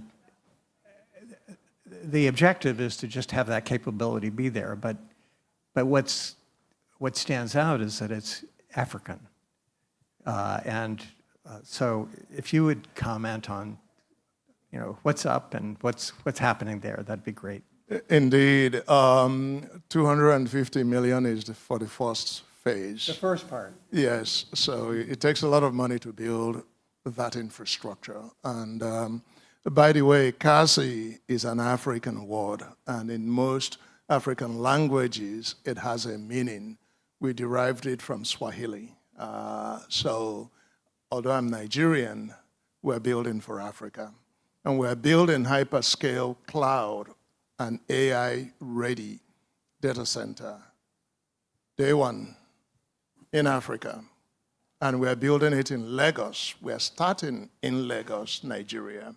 For some of you that have traveled into Lagos, it's along the Lagos-Calabar Road, also known as the Coastal Road. It's one of the biggest infra on the way to Dangote's refinery. And This is timely and very important. Your very first question was a foundational capability to me. It's very fundamental. You cannot participate in AI-enabled systems, ecosystems, right, without the language component, because we do not all speak English, right? And we do not all speak French. And the children tend to think differently. It's digital. Why can't we have that capability deep into population centers across Africa? So it's foundational. And until we tackle that, bring these models in, and you cannot have those models programmed outside, as the panelists have indicated, because you need the data, right? You need people with context, right? You cannot program, centuries of history, tradition, dialects, inflection points in San Francisco. You have to do it in the continent. And believe you me, I've lived in San Francisco. It's a marvelous place to live. So, Google, Meta are doing their share in terms of solving connectivity to the shores of Africa and even contributing in bringing it into the continent. But without compute nodes, massive compute nodes, GPUs, Africa cannot participate. That is the fundamental problem that CASI is trying to tackle. That's excellent. Vale, Kuruma, you've made the point for EcoBank that digital technology should not only facilitate innovation, but empower. And I've actually watched some videos of him, especially talking about kids and youth. And as has been noted earlier, reaching the youth is the name of the game in Africa. So what I'd like to know, hear you talk about, is sort of, what you're up to. I know I saw you had a partnership agreement with Google, and how do you see generative AI, fitting into this? I think from talking to you a little bit, I know the answer, and I'll give you my own quick thing, which is, with the new tools, these kids can interact and they can learn. All they have to do is be on. They need some training to get on, but if they do it, they can just take off. So go for it. Okay, thank you very much. I would actually start by some of the comments that a co-panelist made. And I think my friend Dr. Wanji said, at the end of the day, it all comes down to infrastructure. It's true. But I'm more of a practitioner of, use cases. And for me, it's really, at the end of the day, it's about people. So the infrastructure is just the enabler. The key question is, what is AI changing in the African context, in the African environment? And that's really where, I really think that we need to focus, the energy. And when you look at Africa history, we've been through different phases. And the most recent one that have been really transformational was the telco. We usually talk about mobile money. It's one of the few areas where, as Africans, we are very proud because we are leader in the world. It started in Africa, solving an African problem, and it scaled, and now the world is actually replicating the mobile money journey. And it's a blueprint of how technology and innovation can be used for African purpose. It's really about how do we use the technology to solve a problem that is fundamentally Africans. And giving that power to Africans, because they are the one who can actually better understand whatever problem they're living every day. The telco, with the telco technology, we're able to do that. My sense is with AI, we will accelerate that process. the ingenuity of the kids, the youth in Africa, on the continent is actually wonderful. I mean, if you've been, I'll just give you a story. My grandma in the village, never been to school. We give her a phone, smartphone, and she has to call all of us. She doesn't read, so what she did is we all have a picture that we have to put on our profile. And don't change your picture without letting her know. But it just tells you that, no matter how complex you think your technology might be, once you bring it to the right person, trying to solve the right problem, we find ways to use it. Okay, and I'll just make it short. I'll give some use cases that from a banking sector we've been working on. For example, AI. You have I think 5 fundamentals that we look at, right? So the first thing is data, making sure that you have the right data and you can control that data. The second element is the compute power. Okay, so you need to have that processing power that we're talking about. The third element is the talent. You need to have the people who can harness that, and that's really where it becomes critical. Because if you don't have the right understanding of the problem that we're facing, and if you don't have the right talent, you can't apply that to your problem. Okay. So the fourth one is the capital, so the right investment, and which is happening already. And last but not the least is the regulation. Is it an enabling regulation or not? And these are the 5 buckets that we are looking at and saying how fast and how quickly we adopt it. And a few areas where we've been executing that, I'll look at the credit process. So in our normal credit policy, especially for users, for customers, we have a very lengthy process because we have to go through all the information, collecting the information, analyzing your credit profile before you make a loan. It takes ages. And usually because we don't have always the information, we don't make the decision quickly or we don't make it at all. With the data that exists now, in partnership with the telcos, we are able now to do what we call micro-lending, small amount, $20 for you guys, $20, $25, but the decision is taken in second because we can analyze all your data profile from your calls, the transaction that you're making, it gives us an idea, and we can take a decision very quickly to apply. So these are the use cases that we are able to work on. The last thing I would say is for this to work, partnership is critical. And that partnership, with Google, with partners that can provide us with processing powers and everything is definitely important.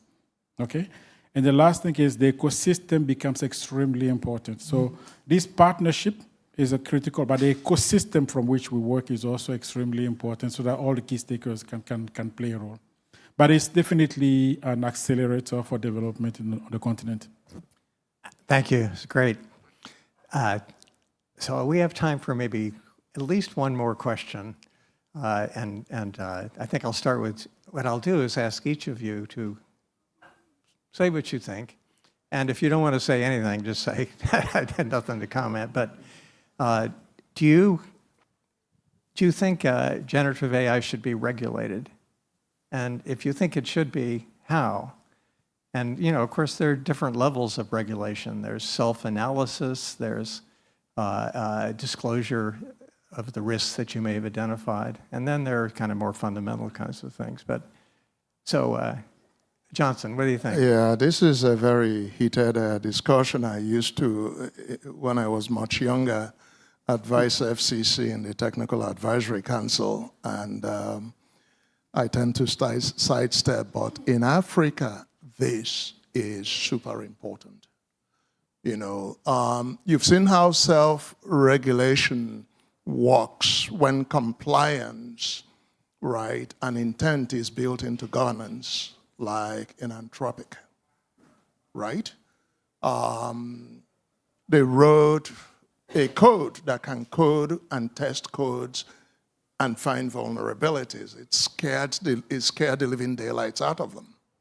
That if this falls into the wrong hands, early, it could be disastrous. And the reason that matters to us in Africa is a lot of our control systems are very antiquated.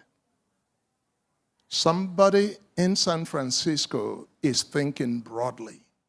That's the power of self-regulation, right? So if you unleash such a code too early and it hits us and we're unprepared for it, that's a problem. The second one is having the foundations and informed regulators not act out of panic, right? Or out of lack of information, but being very deliberate, collaborating with the industry and saying, what are the proper guardrails? What should be the foundation, right? And then how do we build from there? Verifications, foundational. Data sovereignty, where should it reside? How do you unmask and so on and so forth? Private data, right? Those are foundational. In every regulatory regime, you should have that. Now, you have 54 plus, regulatory regime across Africa. Good luck with that, right? But we have OAU. And we can take a model from Europe on how do we harmonize effectively. So it's a call out to the industry, number one, to collaborate with the regulators. And there's a good example of it. We're waiting for Honorable Minister Tijani to come in. And one of the things that one of his agencies have done, NIDA, is to call out to us and say, roll up sleeves, join us. And how do we think broadly about a national cloud policy? And it was unruly, it was a lot of people, a lot of these joint interests, but communication started and varied expertise were brought forward. Clayton. Yeah, I'll be quick. It's a broad topic, but I would say that every country should have guardrails, but at the same time, it shouldn't stifle innovation and growth. Because I think the window is very narrow for Africa to package creativity, to monetize the AI transformation. And I think if we don't do it now, we are just going to be consumption, our users of that models that is developed or solutions developed outside of Africa, where we have a unique opportunity to develop it now using the platforms and technology that's available, right? So I would say there needs to be hard guardrails, but we should have innovation, use cases and outcomes at the forefront of that decision making. Thanks. Thierry? Yes, so what I think is the R&D shouldn't be regulated. The research and development, that's where the innovation comes. But the usage has to be regulated with strict compliance and enforcement technology. So you can detect if it's not used the way it was supposed to. It's just like a car. If you drive at 100 miles an hour on a highway where the speed limit is 60, you're going to get a ticket. So you need to let the youth, the innovation, and the R&D take place, and then you can regulate how it's used. Every country can do it according to the different regulation laws and practice in that country. Thank you. And Vivale? Yeah, I think there's no doubt that you need some guardrail. I think the real risk is what Mr. Johnson was mentioning. Having 54 regulation on the continent is useless. That's it's as simple as that. And if you have to have a data center sitting in every single country because you want a data ownership in the country, it is a no-starter. It is a no-starter. We had to exit some countries because there was a strong focus on having all our data sitting in that country. And the the math doesn't work. And when the math doesn't work, then you're killing the business. So yes, absolutely regulating, but I think it's important to have a continental or at least a regional coordination in the regulation. Yeah, and let me just say the part of what generative AI can do is improve the regulatory process. I mean, the whole environmental review process in the United States could be expedited without any loss of quality by use of those systems. Anyway, ladies and gentlemen, I think that the time for our panel has finally expired. I want to thank the distinguished panelists for their thoughtful comments and the audience for being here. So. Thank you, Bill. Thank you, dear panelists. It was really interesting to listen to your vision and your experience as business leaders and practitioners of the digital area in Africa. So now it's my true pleasure to introduce Dante Disparte.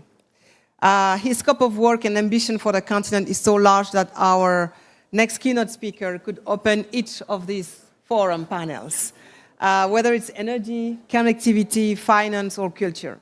So Dante Disparte is the Chief Strategy Officer and Head of Global Policy at the financial services firm Circle. He's a life member of the Council on Foreign Relations and serves on the World Economic Forum's Digital Currency Governance Consortium. He's also a board member at the Atlantic Council. Dante, I'm personally very proud to count you among the partners of the Africa Center. I know on fintech and digital currencies, you will help the organization to grow and expand the support to the fintech companies in Africa. So it's up to you.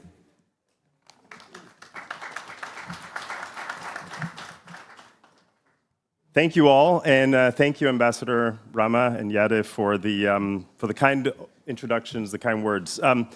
This is a tough spot to be, because on this very stage we had titans like Aliko Dangote, and we've had really advanced conversations from energy to AI and policy. And you'll notice that I don't have any written remarks, in part because I think the best way to speak to an audience like this one is to have sat in the front row right next to my friend Adrian Arsht and consumed the conversations that we've had so far, and to try to pick up exactly where I think we should go from now.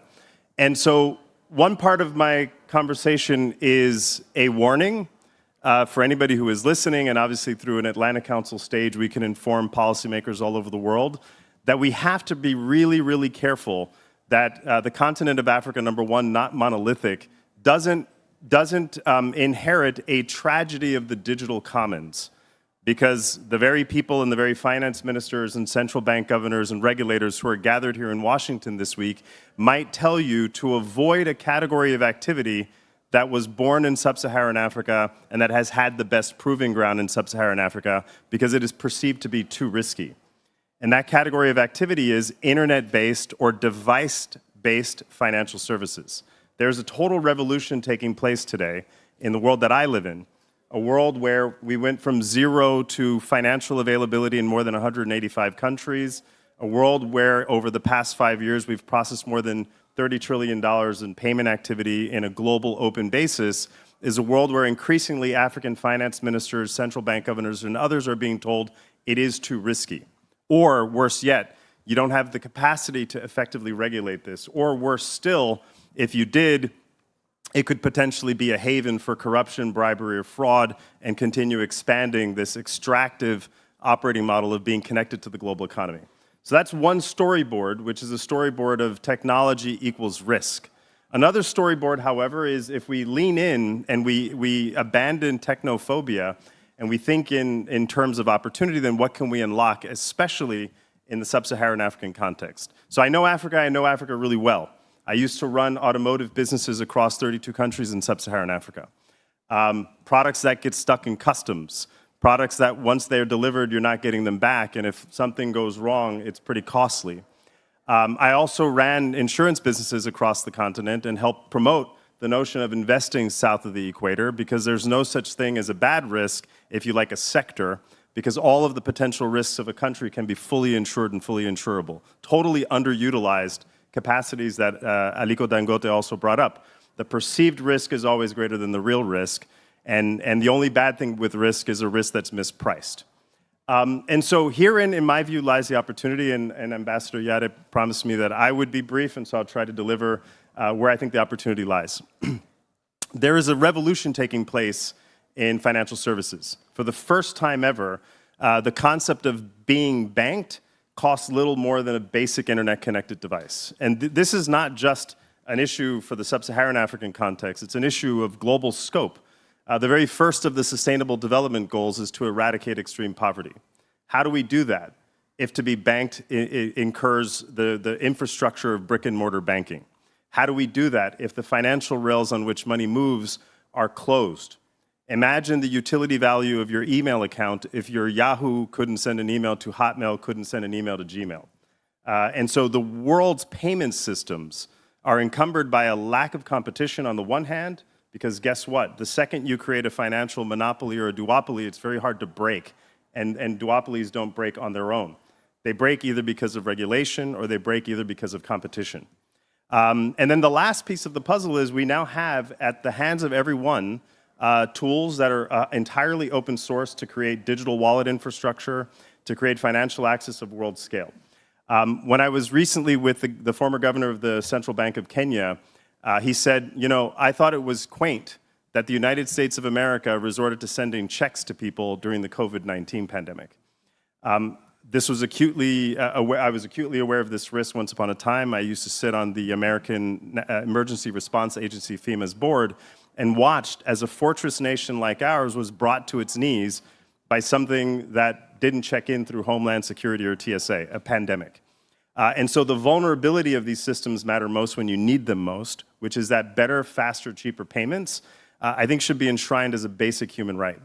And in sub-Saharan Africa, we have in the prototypes of mobile money networks like M-Pesa, we've built what these models look like at scale. Now what we have to start conceiving of is building interconnections across these payment systems at world scale. Because imagine again, if the diaspora populations of sub-Saharan Africa who are all over the world could send instant money back home, and that instant money they could send back home would be entirely fungible and convertible into the local economy. The most important cash flow in the world is peer-to-peer remittances. It's bigger than official development aid. It's bigger than foreign direct investment. But also, it is the type of money for which you and I are told, hurry up and wait, or we're told by the fee structures of these analog payment systems, it's death by 1,000 cuts. And so, of course, if someone could come along and say, everyone, everywhere could have financial access as a basic human right, and the only cost they must incur is a basic internet-connected device, that's a challenger innovation. And all too often, the conversations in a week like this one is if you enable that innovation in your jurisdiction, it would equate to a loss of monetary sovereignty and monetary policy.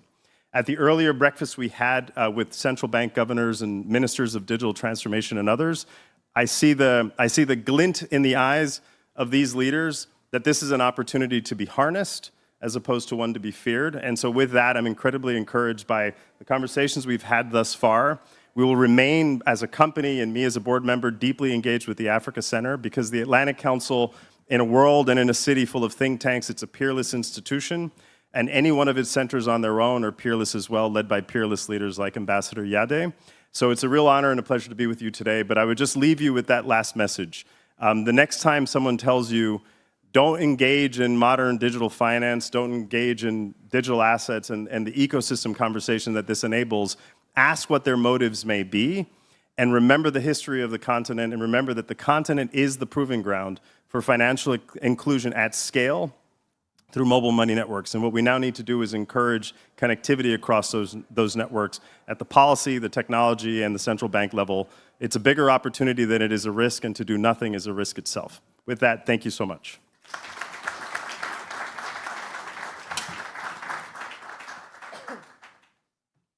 Thank you, Dante. Great speech. Very motivating for everyone.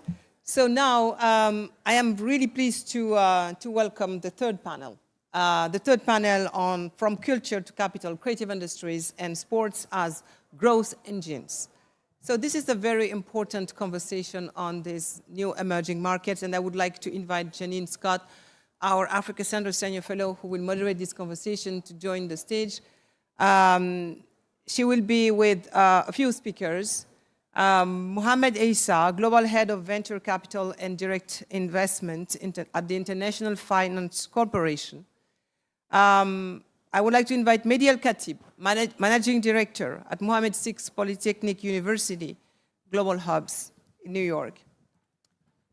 Laurie Fitz-Pegado, President and co-founder of Beyond the Ballet Bar, ENC. Jeffrey Haley, Chief Executive Officer of Inclusion. And Lorna Maseko, she's chef, founder of Ekaya Hospitality and Productions. So welcome, all of you. Thank you. So just a few words about Janine. Janine leads our creative industries work. She's also the founder and principal of America to Africa Consulting. Janine Scott also serves as the US country manager of Omatapalo in Angola. She's previously served as president of the US Angola Chamber of Commerce, senior vice president of Africa Care, advisor and alternate US executive director to the board of the African Development Bank. She is also a board chairman at the Constituency for Africa with Melvin Foote, our friend Melvin Foote. I think I saw him earlier. And there is no other think tank working so hard on creative industries and sport than the Atlantic Council. And we owe Janine a lot in this field. So thank you.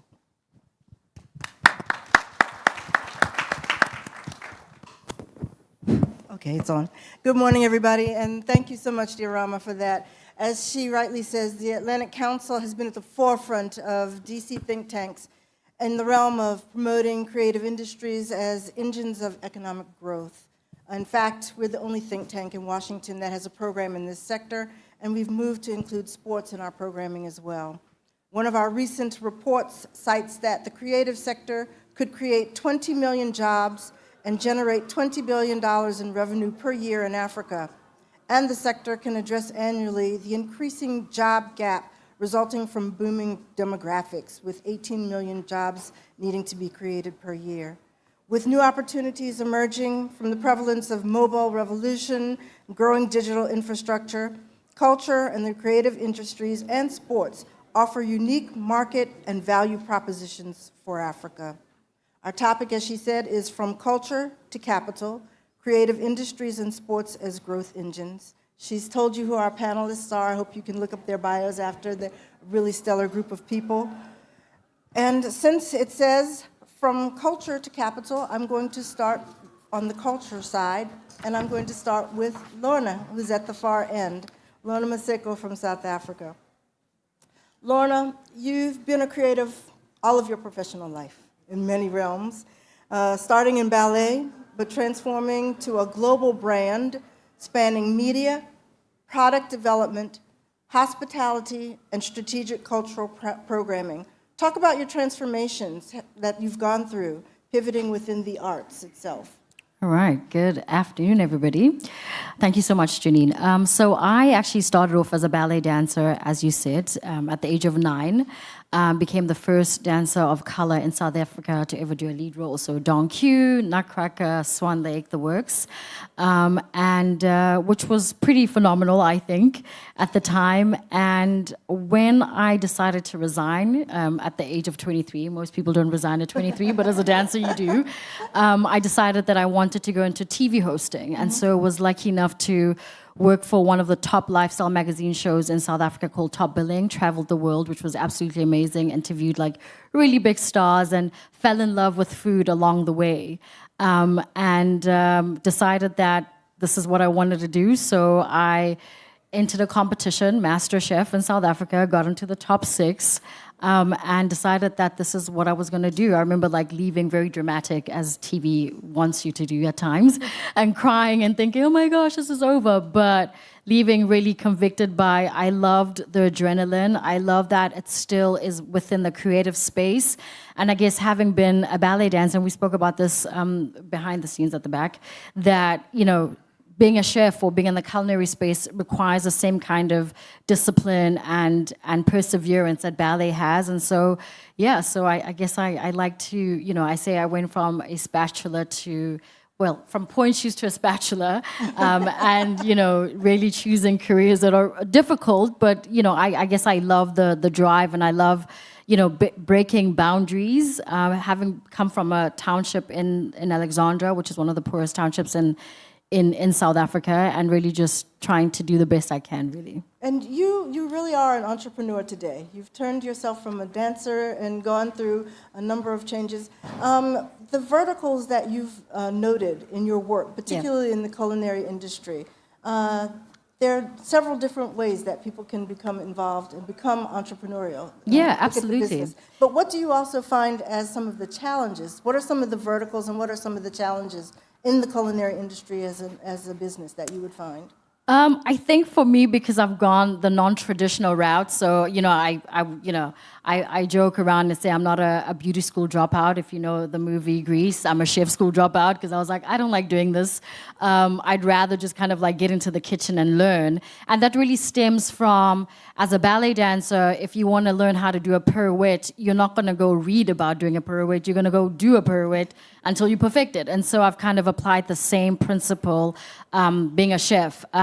But I think the biggest thing is kind of taking something that's emotional. So I have a bunch of condiments that are South African that are in local grocery stores in South Africa. And I think it's always taking something that feels really emotional and attached to you and trying to think of it in a bigger way. So how do you scale up a business? So yes, you've got a really great sauce, but it might be just great for you, but not necessarily for everybody else. And so how do you get yourself investor ready to scale up a business? And I mean, we're trying to bring the products into the United States. And so constantly thinking like, does the American palate understand what chakalaka is? And so a lot of it is also to do with education, right? To be like, well, chakalaka is a curried relish that is very similar to a vegetarian, I don't know, something.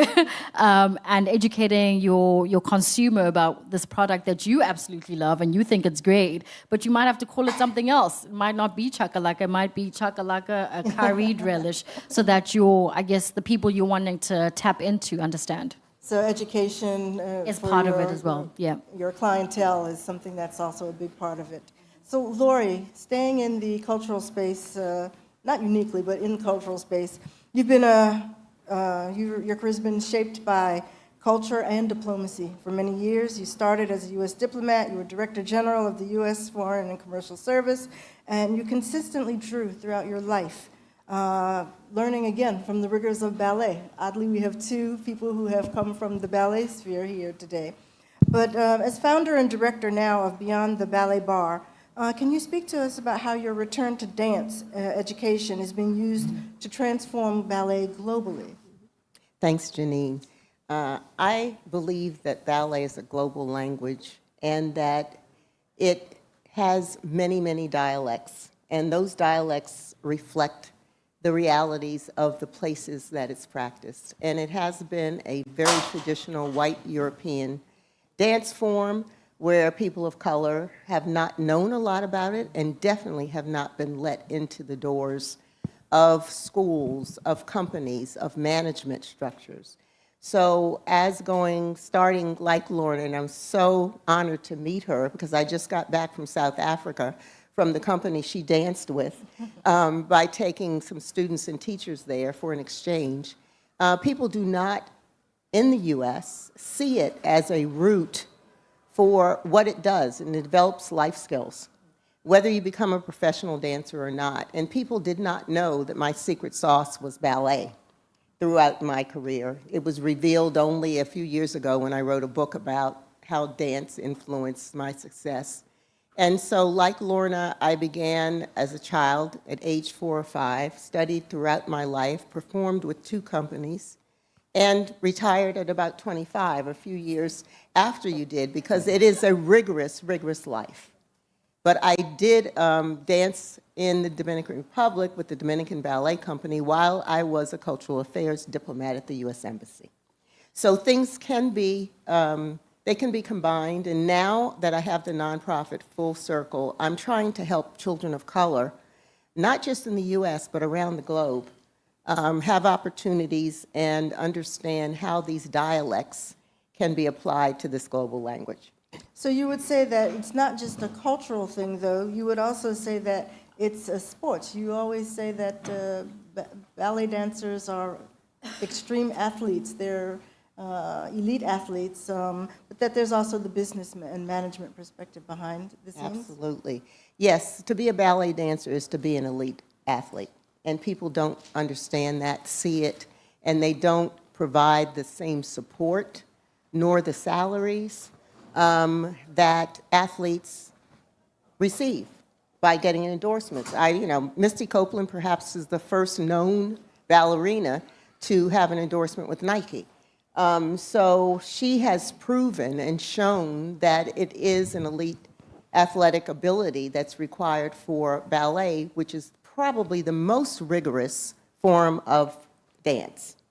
And so it also translates, I was also in South Africa opening the first commercial office of the United States after the end of sanctions with Ron Brown, who was my boss and who was a really supporter of Africa and of business.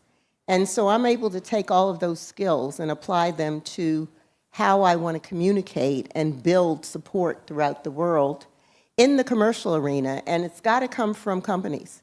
It's got to come from corporations, because governments have not realized and have not supported and don't see the value oftentimes of what the arts can bring, like 3.6% of the GDP of South Africa.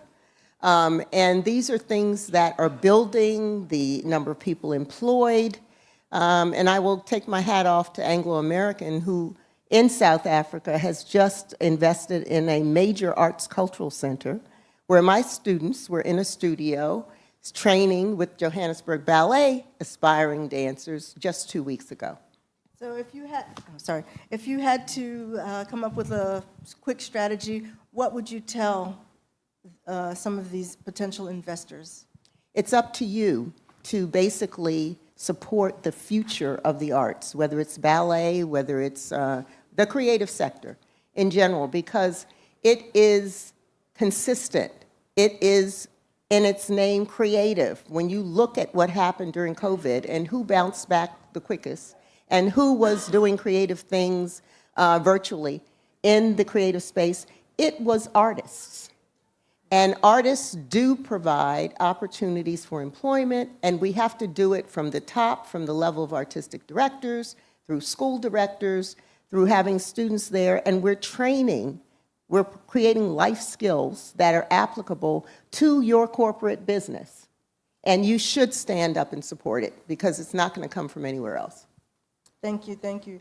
Mesa, picking up from my last question to Lori, in your role at the IFC, you run the creative industry sector. You're an investor, including what could be characterized as overlooked opportunities in sports, but also fintech, mobility, creative sectors. What would you say you look for in determining who or what you would want to invest in? Thank you for the question. And maybe before addressing that, just for people in the room, a quick overview of what we do, right, as IFC. Because we're the private sector arm of the World Bank, so we focus on private investments. And when it comes to what we do, our investment thesis, because every investor has an investment thesis, is very simple. We look for job creation, support to SMEs. We look for disruptive technologies that could come and provide a better advantage to emerging markets. And we look for economic growth that will come and benefit to those emerging markets. So we focus on emerging markets. And in the earlier phases of our investments, which we've been doing for 50 years now, we've seen disruption come from emerging markets, places like Africa, India, Latin America, at a speed and rate that a lot of people actually don't imagine. A lot of people don't know that today, if they're using Google Maps and it's working, it's because of a team of Africans in Africa who developed softwares and algorithms because of African constraints, took this to Silicon Valley and improved what they had at the time. And this is the foundation of Google Maps today. So if you're using Google Maps, this is from Africa, right? Thank you. The gentleman that was here before, Dante, talked about fintech. Fintech is the epitome of what we do as an investor in emerging markets. You look at the way mobile money is in Africa, instance, for example, you go to Kenya, almost nobody uses cash. Money is transferred instantly. And today, we're seeing African companies or companies created by Africans here in the US who are facilitating cross-border transactions from the US to Africa in 7 seconds. I mean, even in the US a couple of years ago, you didn't have that inside the US. So this is the type of innovations that we're looking for, that we're championing, because they have the potential to change lives, to create jobs, and to participate in economic growth of countries. Now, that is also akin to the creative industries. 3 years ago, we started looking at it because we looked at the data, and in developed markets, in the US, in Europe, etc., the creative economies, which we characterize as being sports, entertainment, media, fashion, they can lead to up to 10% of GDPs. Whereas in developing countries, in developing markets, it's often less than 1%. So there's a huge gap that is being left on the table, right? You talked about some of the numbers in terms of what it could lead to in terms of revenue. So we started looking at the sector 3 years ago saying, well, here's an opportunity for us to invest and to foster this, this sector so that it can create more economic growth, but also jobs, because another part of our thesis is supporting the youth, right, in training, but also in investments. So this is what led us to get interested in the creative industries. And when we look for what to invest in, the who is always very important, because who are you backing? Sports, fashion, these are very, I'll say, niche expertise sector. If I meet you, I know you know what you're talking about. You know, it's very different from running an e-commerce business. Everybody can do it. Not everybody will tell me what it takes to run a ballet, hence to open a school for ballet dancers, and hence to make money out of it. So first of all, the who. Who are we backing? Do they have knowledge, expertise into this, right? And then the second thing is, do you understand the transition from taking what is creativity into making money? Because that's the end goal, right? We often come across a lot of people who have creativity. They're looking for support, but unfortunately, they're not able to transition that talent into platforms. And this is where, in areas like sports, it's very interesting for us, because we see a lot of sports people like yourselves who are becoming CEOs of companies because they're achievers. They know how to really leverage their talents into economic development. And this is what we're backing. To be more specific, what we've been doing since the past 2 years, 3 years, we've deployed over $2 billion globally in emerging markets. We've supported sports infrastructure projects. We've supported film production studios. We've supported technologies that are enabling health into sports and entertainment. All of that with the AI landscape, because if you don't talk about AI, you're not talking about anything. And we aim to keep doing that. So we're really for the lookout for credible sponsors who are bringing credible projects in emerging markets. There's a lot of growing interest, I think, in sports these days in particular. And you've mentioned some of the areas that you're looking at. But as a disruptor and looking at this new interest, where do you think are some of the opportunities that have been missed? What are some of the things that you see in the sports value chain that may be overlooked? Well, I think it's obvious. It's about exporting. Especially in Africa. Especially in Africa. I'll say it's obvious. It's about exporting and developing our local talents. First of all, you look at the NBA today, you have 10 or 15% of the players who are from African and Caribbean descent. They're generating revenue for this league. They're generating money. But what if we can channel these local talents inside our regions to promote our own ecosystems, right? You look at infrastructure in Africa, it's broken. So let's fix infrastructure so that we can have an African NBA that is very efficient. We already are starting to have it with the NBA now present in Africa, but it needs to do more. You look at football, the NFL now is looking to get into Africa because they see talents, right? You have a lot of global superstars coming from the continent, but let's train them first, and then let's develop our leagues so that the economic value is kept within, and we offer opportunities for our youth to say, hey, I can stay in South Africa, I can stay in Senegal, in Kenya, make a living, and become global from Kenya to the world by practicing what I love. This is one area.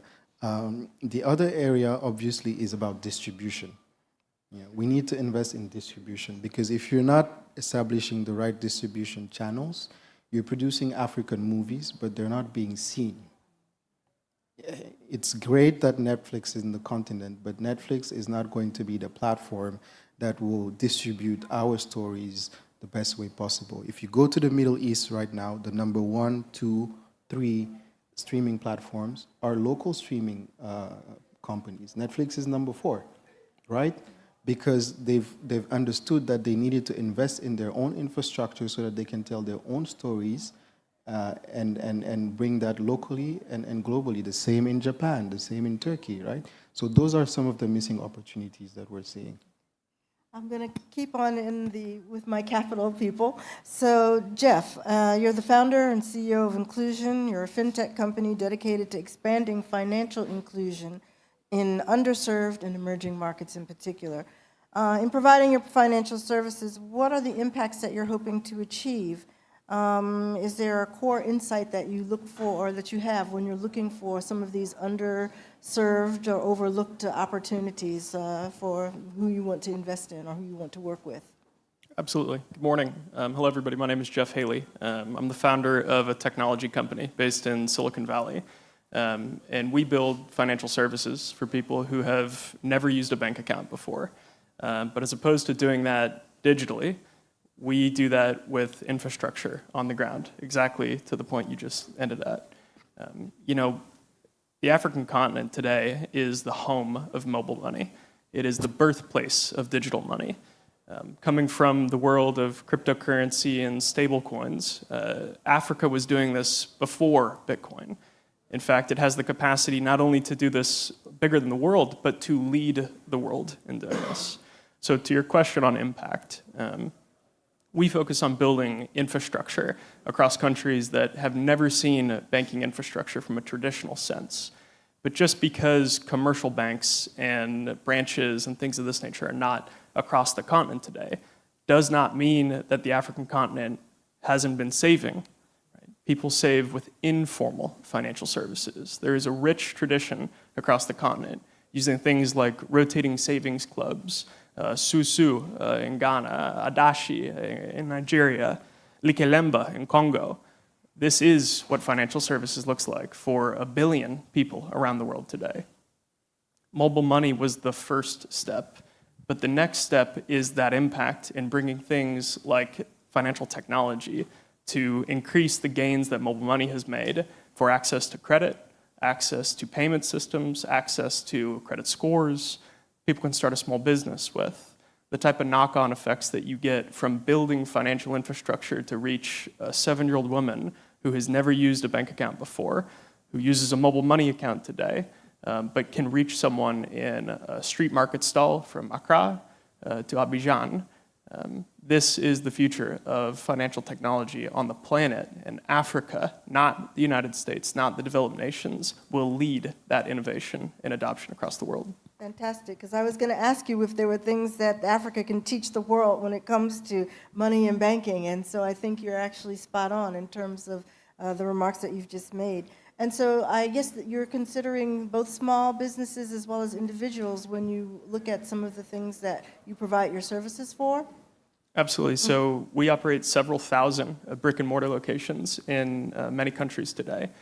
Those locations are the first way a customer reaches access to something like a mobile money wallet. But ultimately, while the telecoms have made incredible progress with that, as you heard from Dante earlier, the gentleman from Circle, stablecoins have the capacity to completely change how stable financial services can be brought to someone affordably in that context. And so for us, building technology to drive the cost down, to expand access, and then, of course, to build impact, that means that same woman who has never used a bank account before, but has merchant history, can show her transactions, now she can apply for a small business loan. So we're working to build a financial ecosystem, a platform, not just for an account, but to get remittances, payments, access to lending. All of these services are needed in Confluence, not in a silo. Not in a silo. And not having access to that infrastructure is the first step for people to reach an account for the first time. So we focus on that gap, that critical gap where a woman in a slum from Cité Soleil, Port-au-Prince in Haiti cannot reach access to an account. and take her from never having used a bank account before to being able to use financial services across a spectrum. Fantastic, fantastic. I'm going to turn now to Mehdi. Mehdi is, I say you're multifaceted. You're operating a program within an academic space, and you have overarching view and reach that can serve to connect individually and collectively to what our fellow panelists have been talking about in their work. You are with the University of Mohammed VI. It's a polytechnic university. So your work is actually looking at the bottlenecks that block creative industries across the African continent, and that ranges from financing to data to infrastructure to technology to training, access to markets, amongst others. Everyone on this panel has touched on all of those issues. I want you to unblock them. So no, please tell us about the work that you're doing, the programs that you have. I know that you have several different pillars that you're looking to, that you do implement to support the industries. Sure, thank you. I mean, we know now with initial data what we knew instinctively for many years, that the potential, and you touched on some of that, all of you in the panel, the potential is significant. So we have been looking at ways as an African university to basically address the different challenges, but also prepare the future generation to be able to seize the opportunities and the jobs and venture creation that's going to come out of that. And the starting point for us was very simple. We cannot treat the different bottlenecks that you mentioned in isolation, and they need to be treated with the systemic approach. An example is if you bring financing but you don't have a pipeline of marketable projects, well, the capital is not going to flow. If you bring technology but you don't train the craftsmen and women or artists to use that technology, it's not going to work either. So we created a Center for Creative Industries at the university that approaches this through 5 dimensions. I'll try not to miss them. So one is research and data, training, production, distribution, and the last one is entrepreneurship and financing. The first one is data. You cannot scale what you can't measure. So having consistent, reliable data on the creative industry, knowledge on the creative industry value chain is an absolute necessity to inform private and public decision making, especially when it comes to financing. We know that private capital in the continent is risk averse, so we need to providing as much data as possible would definitely help. I'm sure you agree, Mrs. Very much. The second is training. So we are building multidisciplinary programs that combine not only creation but also entrepreneurship, technology, but also working on all the rest of the ecosystem around the creative industries. So training professionals in management of creative industries, IP specialists, etc. So that's something we're working on. We have a program with UNESCO where we also train heritage specialists in African, specialists in African heritage, so that they can then apply for UNESCO heritage, UNESCO heritage. Yeah, sorry, I missed that. We're also working with creators. This is the third part. It's production, bring in technology and digital solutions, so that we not only do preservation but we activate African heritage. We're, for example, working with artists on how to digitize oral traditions and dances and music. We're working with the University of Cambridge in the UK, so that some traditional Moroccan dances and music, Gnawa, for instance, we can digitize, so that it ensures not only intergenerational transmission, but it's also a way to start monetizing them. The third is distribution. I think you touched on that. Digital platforms is one way of going about it, and there's a lot of emerging initiatives in the African continent around digital platforms. There's also flagship events that we can build. Festivals is one way to bring people who are in the rural areas, you know, and bring them to the domestic stage initially, and then potentially to international markets. And the last one is entrepreneurship and financing, and obviously it has two dimensions. One is the financial one. We need patient capital, and that starts probably with DFIs, and we're in discussion with a DFI that is sitting in this panel. And we need that patient capital, because also it is going to de-risk participation for private capital as well. I mean, we definitely need both. And the second part is entrepreneurship. I think there are increasingly startups in the creative space. We are providing infrastructure for them, incubation programs, acceleration programs, so building their capacity. So that's it. Maybe I'll conclude by saying this is a multi-stakeholder, you know, approach. No single institution, private or public, can do it alone. We need, I guess, some kind of coalition of the willing. I don't know if the term is good these days, but to work on this, to come together, to be able to unlock the potential and take this from what it is right now. Most times in our countries, it's part of the informal economy, taking it to what it could be, which is like a strategic economic and social asset for the different countries. That's a beautiful way, I think, to wrap this up. We've taken it from the cultural realm all the way through the capital realm, but we've tied it all together very nicely, and I want to thank you guys and ask the audience to please applaud these wonderful panelists for me. Thank you. Thank you very much, Janine. Thank you, dear panelists, for this really exciting discussion where I learned a lot about your various activities in emerging markets. So now it's a time for an important keynote speaker, Samaila Zubeiru, President and CEO of Africa Finance Corporation. He's a champion for African value capture, job creation, and industrialization. Mr. Zubeiru has corralled billions of dollars into transformative infrastructure over 3 decades of leadership. He is the main driver behind the Lobito Corridor, actually the main flagship US infrastructure project, the continental success story of Arise too.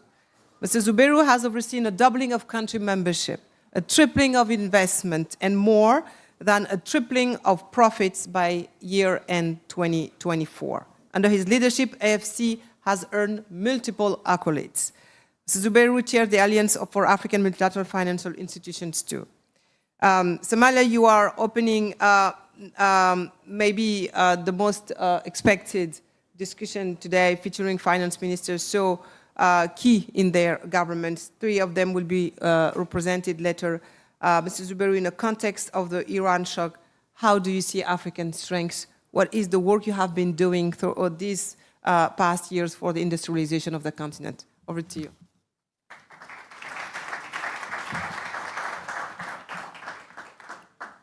Good afternoon, and thanks for the opportunity to address such an important gathering at a time like this. In a fragmenting world, the greatest investment opportunities will not be found. They will be built.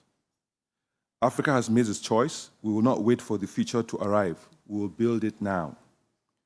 We are often asked, what does leadership look like in a fragmented world where geopolitics is uncertain, supply chains are shifting, and public finances are constrained? For Africa, the answer is clear. We have taken a decision to build our future now, using our own capital, our own resources, and our own execution capacity. We are not reacting to a crisis. This is a strategic choice, and today's global uncertainty only reinforces it. Africa is a continent driven by demand. Africa's story begins with demand. We are urbanizing faster than any other region in the world. Our cities are expanding, our populations are growing, and with that comes rising demand for power, transport, housing, food systems, and digital infrastructure. At the same time, Africa will account for the largest share of global workforce. So we've asked ourselves a defining question: will Africa simply supply labor to the world and amplify global migration pressures? or will we build the industries that employ our people at home? Our answer is clear. We will not export jobs and import inflation. We will build the systems that create the jobs where our people live. We have to move from extraction to transformation. For decades, Africa exported raw materials and imported finished goods. We have taken a different decision. We will process what we produce at scale. I heard this morning you had a chance to talk with Alhaji Aliko Dangote. So you will already know that he's building the world's largest refinery in Nigeria, in Africa. In Nigeria, the Dangote Refinery and Petrochemical Complex, the largest single-train refinery in the world, has reached full operational capacity, transforming a structural dependence on imported fuel into African industrial capability. This same plant, like I said, is being expanded to 1.4 million tons, and it will be the largest petroleum refinery in the world. Adjacent to that is the Dangote Fertilizer Complex, which is currently at 3 million tons capacity, also being increased to 12 million capacity, with an additional 9 million in the same space and 3 million in Ethiopia.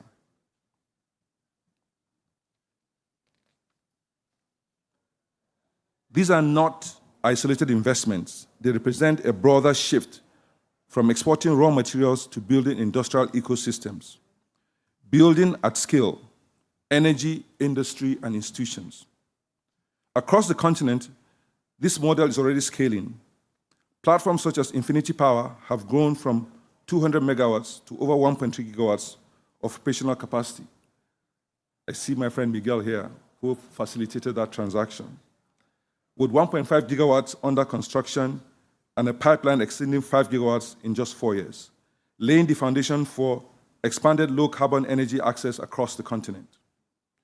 Industrial ecosystems led by Arise IIP have expanded from a single zone in Gabon to 16 countries with assets of approximately 2.75 billion, ensuring Africa's resources are processed, manufactured, and exported from within the continent. Rama here sits on the board of Arise IIP, and she's worked with us to grow that business. At the institutional level, Africa Finance Corporation has grown almost 5 times, from approximately 4 billion in assets to over 19 billion in just 7.5 years. This demonstrates that African institutions can mobilize capital, structure projects, and deliver at global scale. This is what leadership looks like. Not the mobilization of capital alone, but the conversion into productive systems. Connecting a continental market. Africa is not a collection of small markets, where a continental market being built through infrastructure, integration, and industrialization. The Lobito Corridor illustrates this shift, linking the Atlantic coast to the mineral belts of Central and Southern Africa. It is not being developed simply to export raw materials.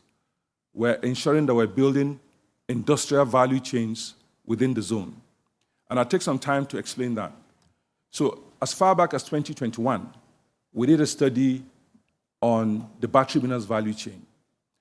It was something done in combination with Bloomberg, their new energy frontier. And our idea then was, how can we ensure that we can capture more value in an emerging industry? There was a big push for electrification, and we know that electrification is going to be supported by the minerals that exist on the continent. At that same time as well, we had done the African COP in Egypt, where ahead of that, we had argued that Africa shouldn't focus on reducing emissions it doesn't have. It should rather focus on working with the world to achieve net zero by ensuring that the future energy systems are more efficient and less carbon intensive. And Africa can play a role in that because of our abundant natural endowment and our abundant renewable energy sources that will ensure lower carbon intensity as we accelerate and march into the future. That is part of the underpin for the Lobito Corridor for us, because it's something that we started to do, and then realized that you can't build in that space without infrastructure. There was no infrastructure to build in that zone. Most companies that operated in that zone had to travel several weeks, by truck to different parts. It wasn't organized. And we felt that an infrastructure that connects to the Atlantic coast was essential. That was our motivation for the Lobito Corridor. It wasn't just to export raw materials. It was to ensure that we had processing zones that would transform the various components into semi-finished and finished goods.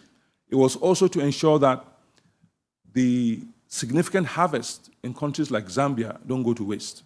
About 6 weeks ago, I was in a conversation with the president of Zambia, and he said he has over 2 million tons of agricultural output that can't leave the country.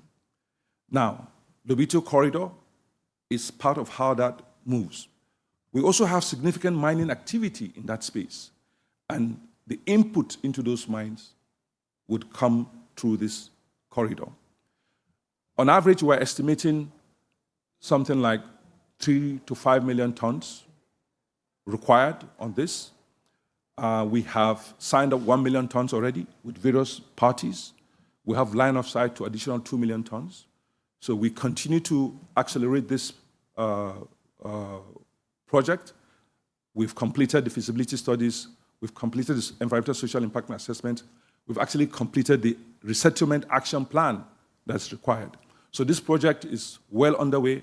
I take time to explain this because I hear there are skeptics that think that the project will not happen, simply because some parties might be changing their minds.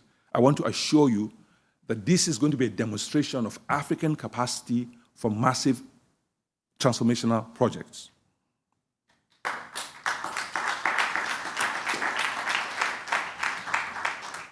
Building Africa's digital future. The same logic applies to our digital economy. Africa will not only be a user of technology, we are building it.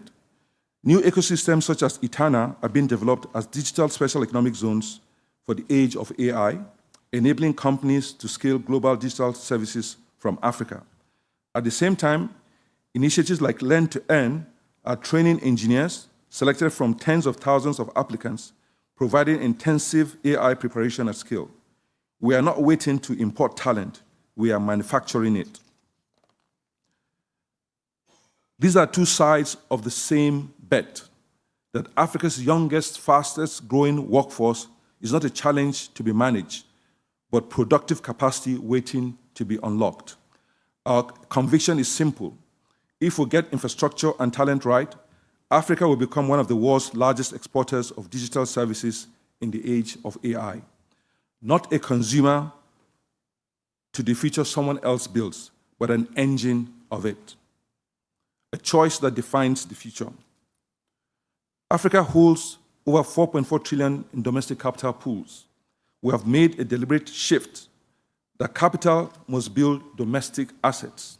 When domestic capital leads, it aligns incentives, anchors credibility, and attracts global partners. Again, I give another example. So the Dangote refinery is an example of significant African capital building African institutions. I remember it took time because of COVID and all the challenges, it took time to build the refinery. When the refinery was built, there were all kinds of challenges, and some of the lenders were reluctant to continue to fund the project to completion. And we took the view that we must complete the project because we already invested, at that time we had invested over $300 million, and several other people had invested so much more capital, and there was critical enabling working capital to test and commission the plant. So we agreed with the Dangote Industries group that we should together provide this capital. We asked them to provide $100 million of the permanent working capital that will be required, and with Access Bank, we raised an additional $400 million, $200 million each. We provided $500 million to test and commission the plant. Afterwards, the global traders came on board and several other people came. Again, a demonstration that African capital has to lead. I say this because I've been working now for 37 years. And in all my 37 years, I've seen that any consequential project that gets done in Africa starts with African capital leading the way.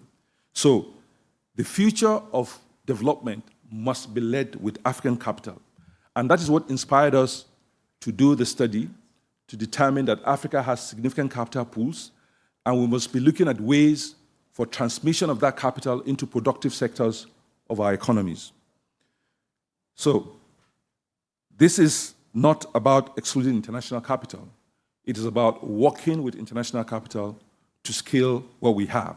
But we must lead because we better understand the circumstances and we're better placed to do the development to de-risk the opportunities that can allow us to distribute the initiatives and projects to external capital. It is about leading with our balance sheet. In a world of uncertainty, leadership is no longer about waiting. It is about building. Through uncertainty, Africa has made its choice. An open invitation. The opportunity is not to invest in Africa as it is. It is to participate in building the Africa that is emerging, an Africa that powers processes and connects at scale. Those who align with the moment will not simply access growth, they will help define where the growth happens. Thank you very much.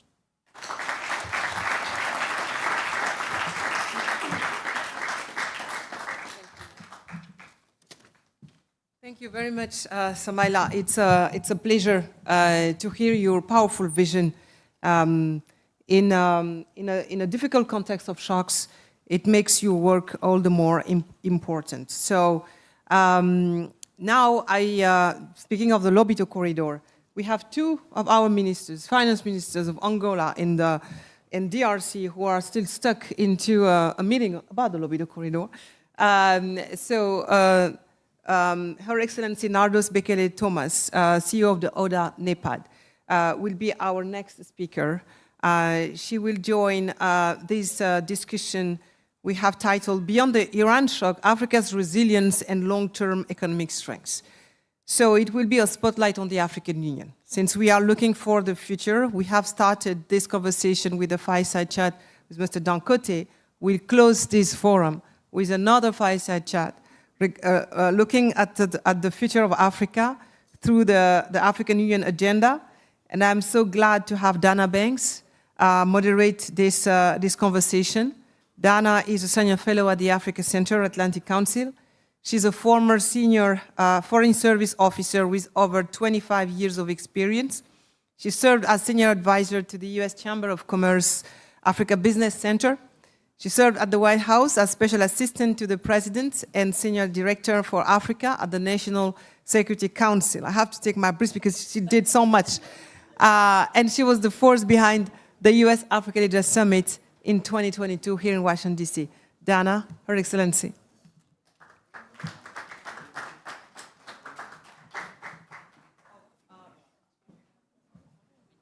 Actually, the panel is happening. I'm glad. I'm glad to welcome His Excellency Dudu Famba Likunde, Minister of Finance of the Democratic Republic of Congo. Minister, sorry for the disruption, but you are more than welcome to join this conversation with Her Excellency Nardos Bekele Thomas, CEO of ODA NEPAD, and moderated by Dana Banks. Please.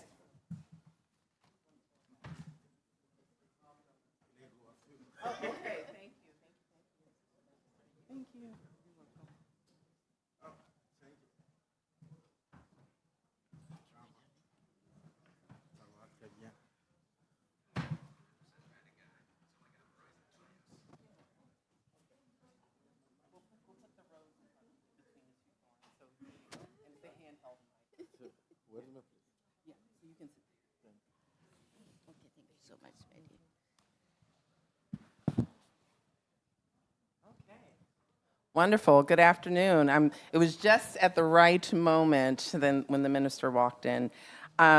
And I think how Ambassador Yad sort of framed it as the closing panel, as we started with the charge from Mr. Dangote in his fireside chat and the can-do spirit of Africa and of Africans, and then we're ending it with concrete sort of, measures and steps and policies to really harness that can-do attitude, whether it's, the Ukraine war and the shocks that the continent faced from that in terms of grain and, fertilizer.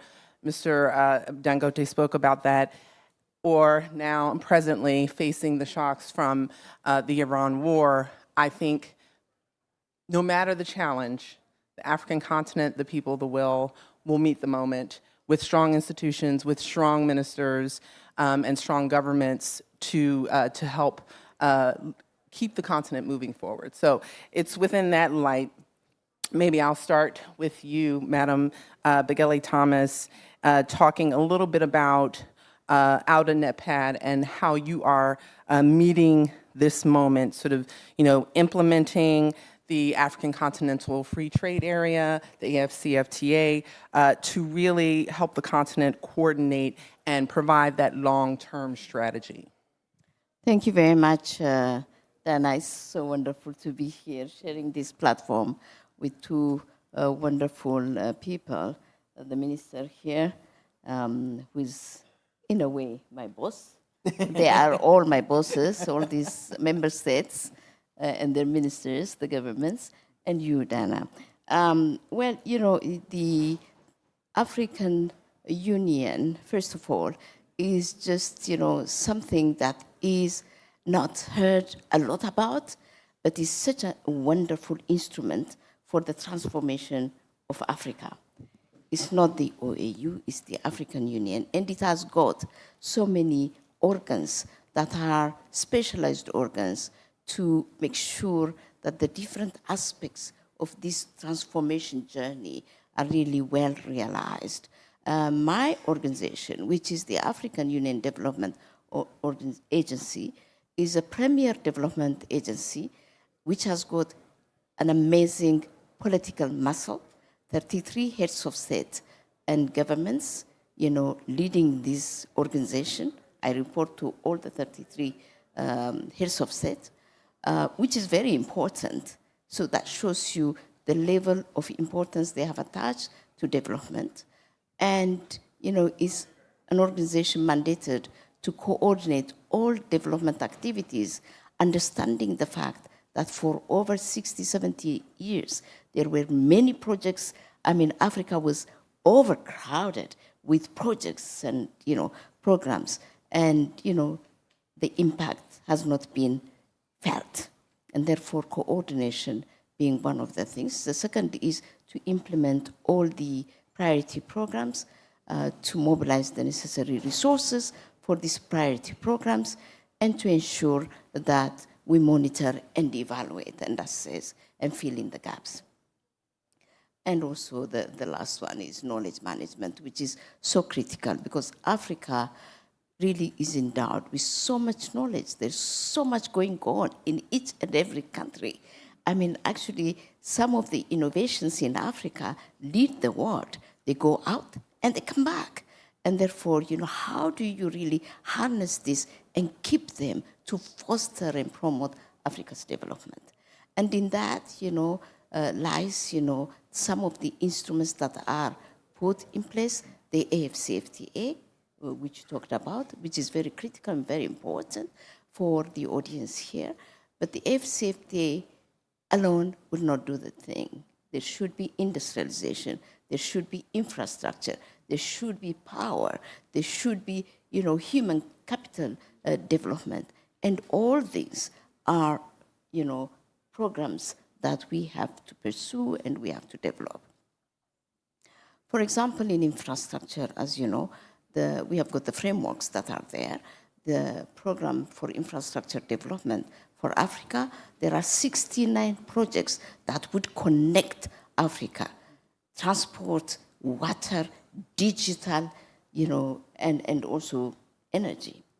Our CPMP on the energy side, for example, is geared towards producing 1.2 gigawatts of energy to power Africa and to export power to the rest of the world by establishing the regional power pools, but they are already there. And actually, I'm so glad that I'm next to one of the countries in the SADC.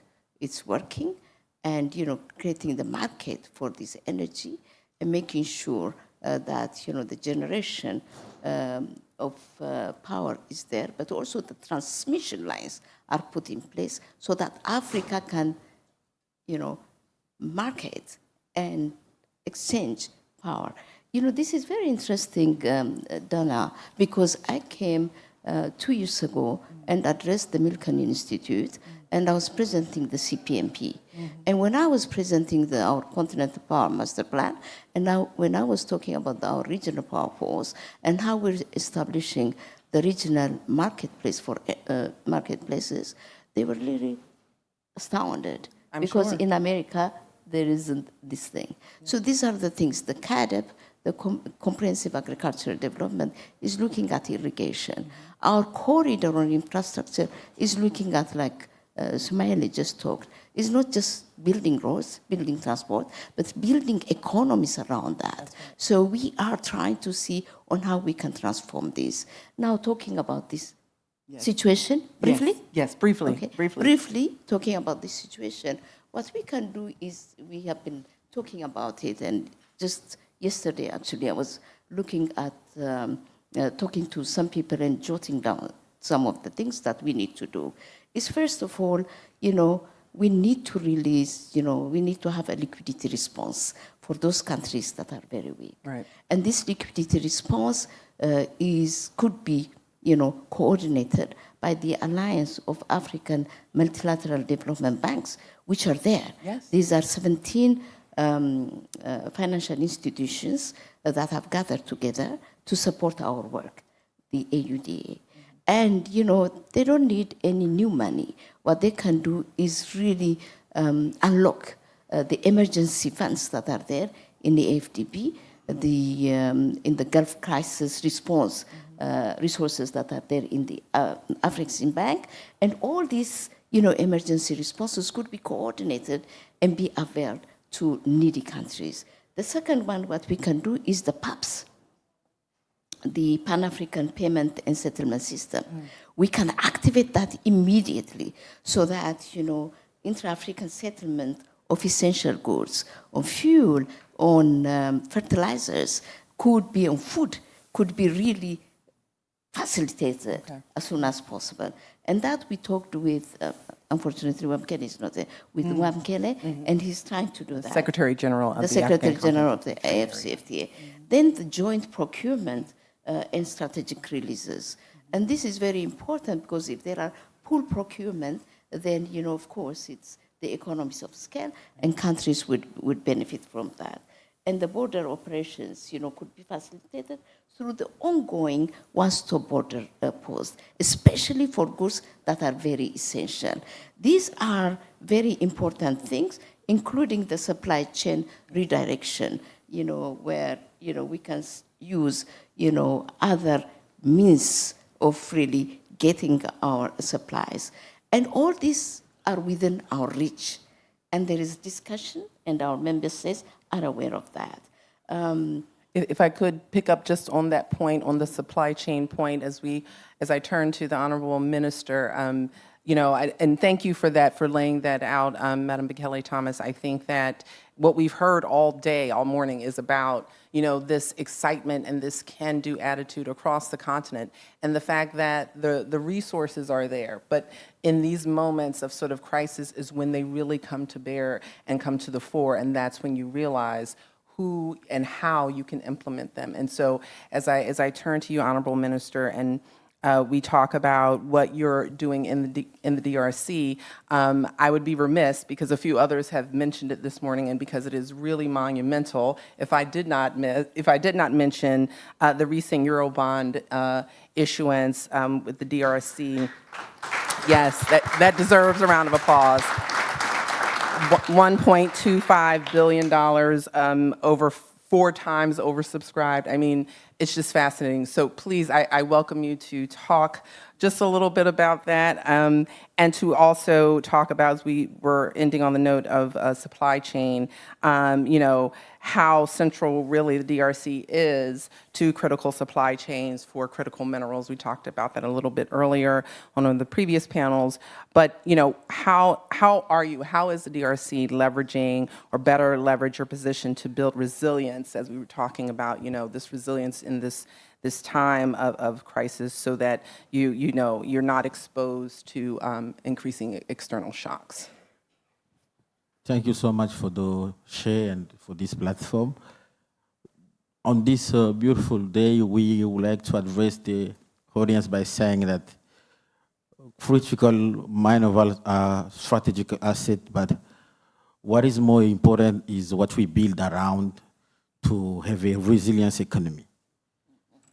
Because to make sure that we sustain in front of this external shock that is going to be happening now with this Middle East conflict, we need to build a add value chain underground and a sustainable and a stable macroeconomic framework.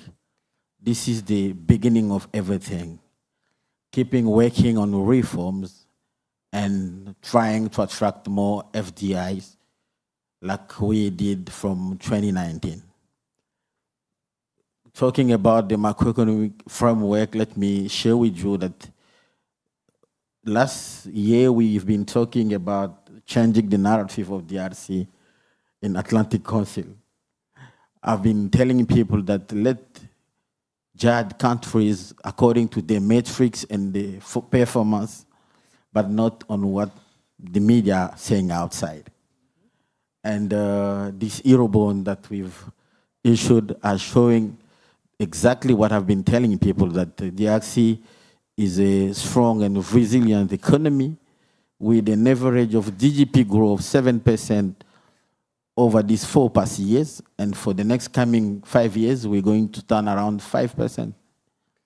Inflation is decreasing. We went from 22% in 23 December to a single digit. Reform moving forward with the support of IMF.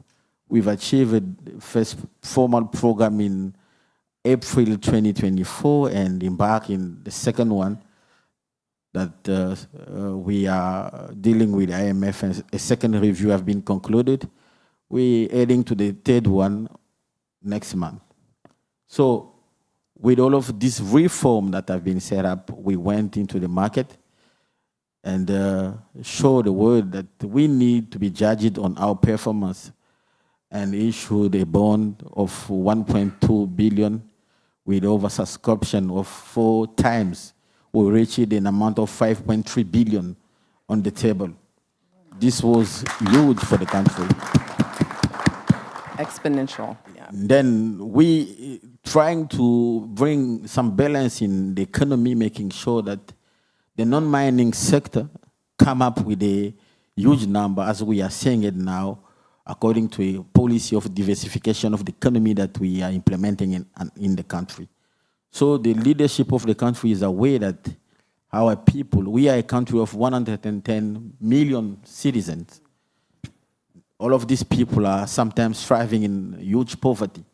So we need to put in place a economic policy of diversification of the economy, added value chain policies that can give more job to our citizens. This is why we are sharing the same vision with this NEPAD that we put in place by saying infrastructure are key.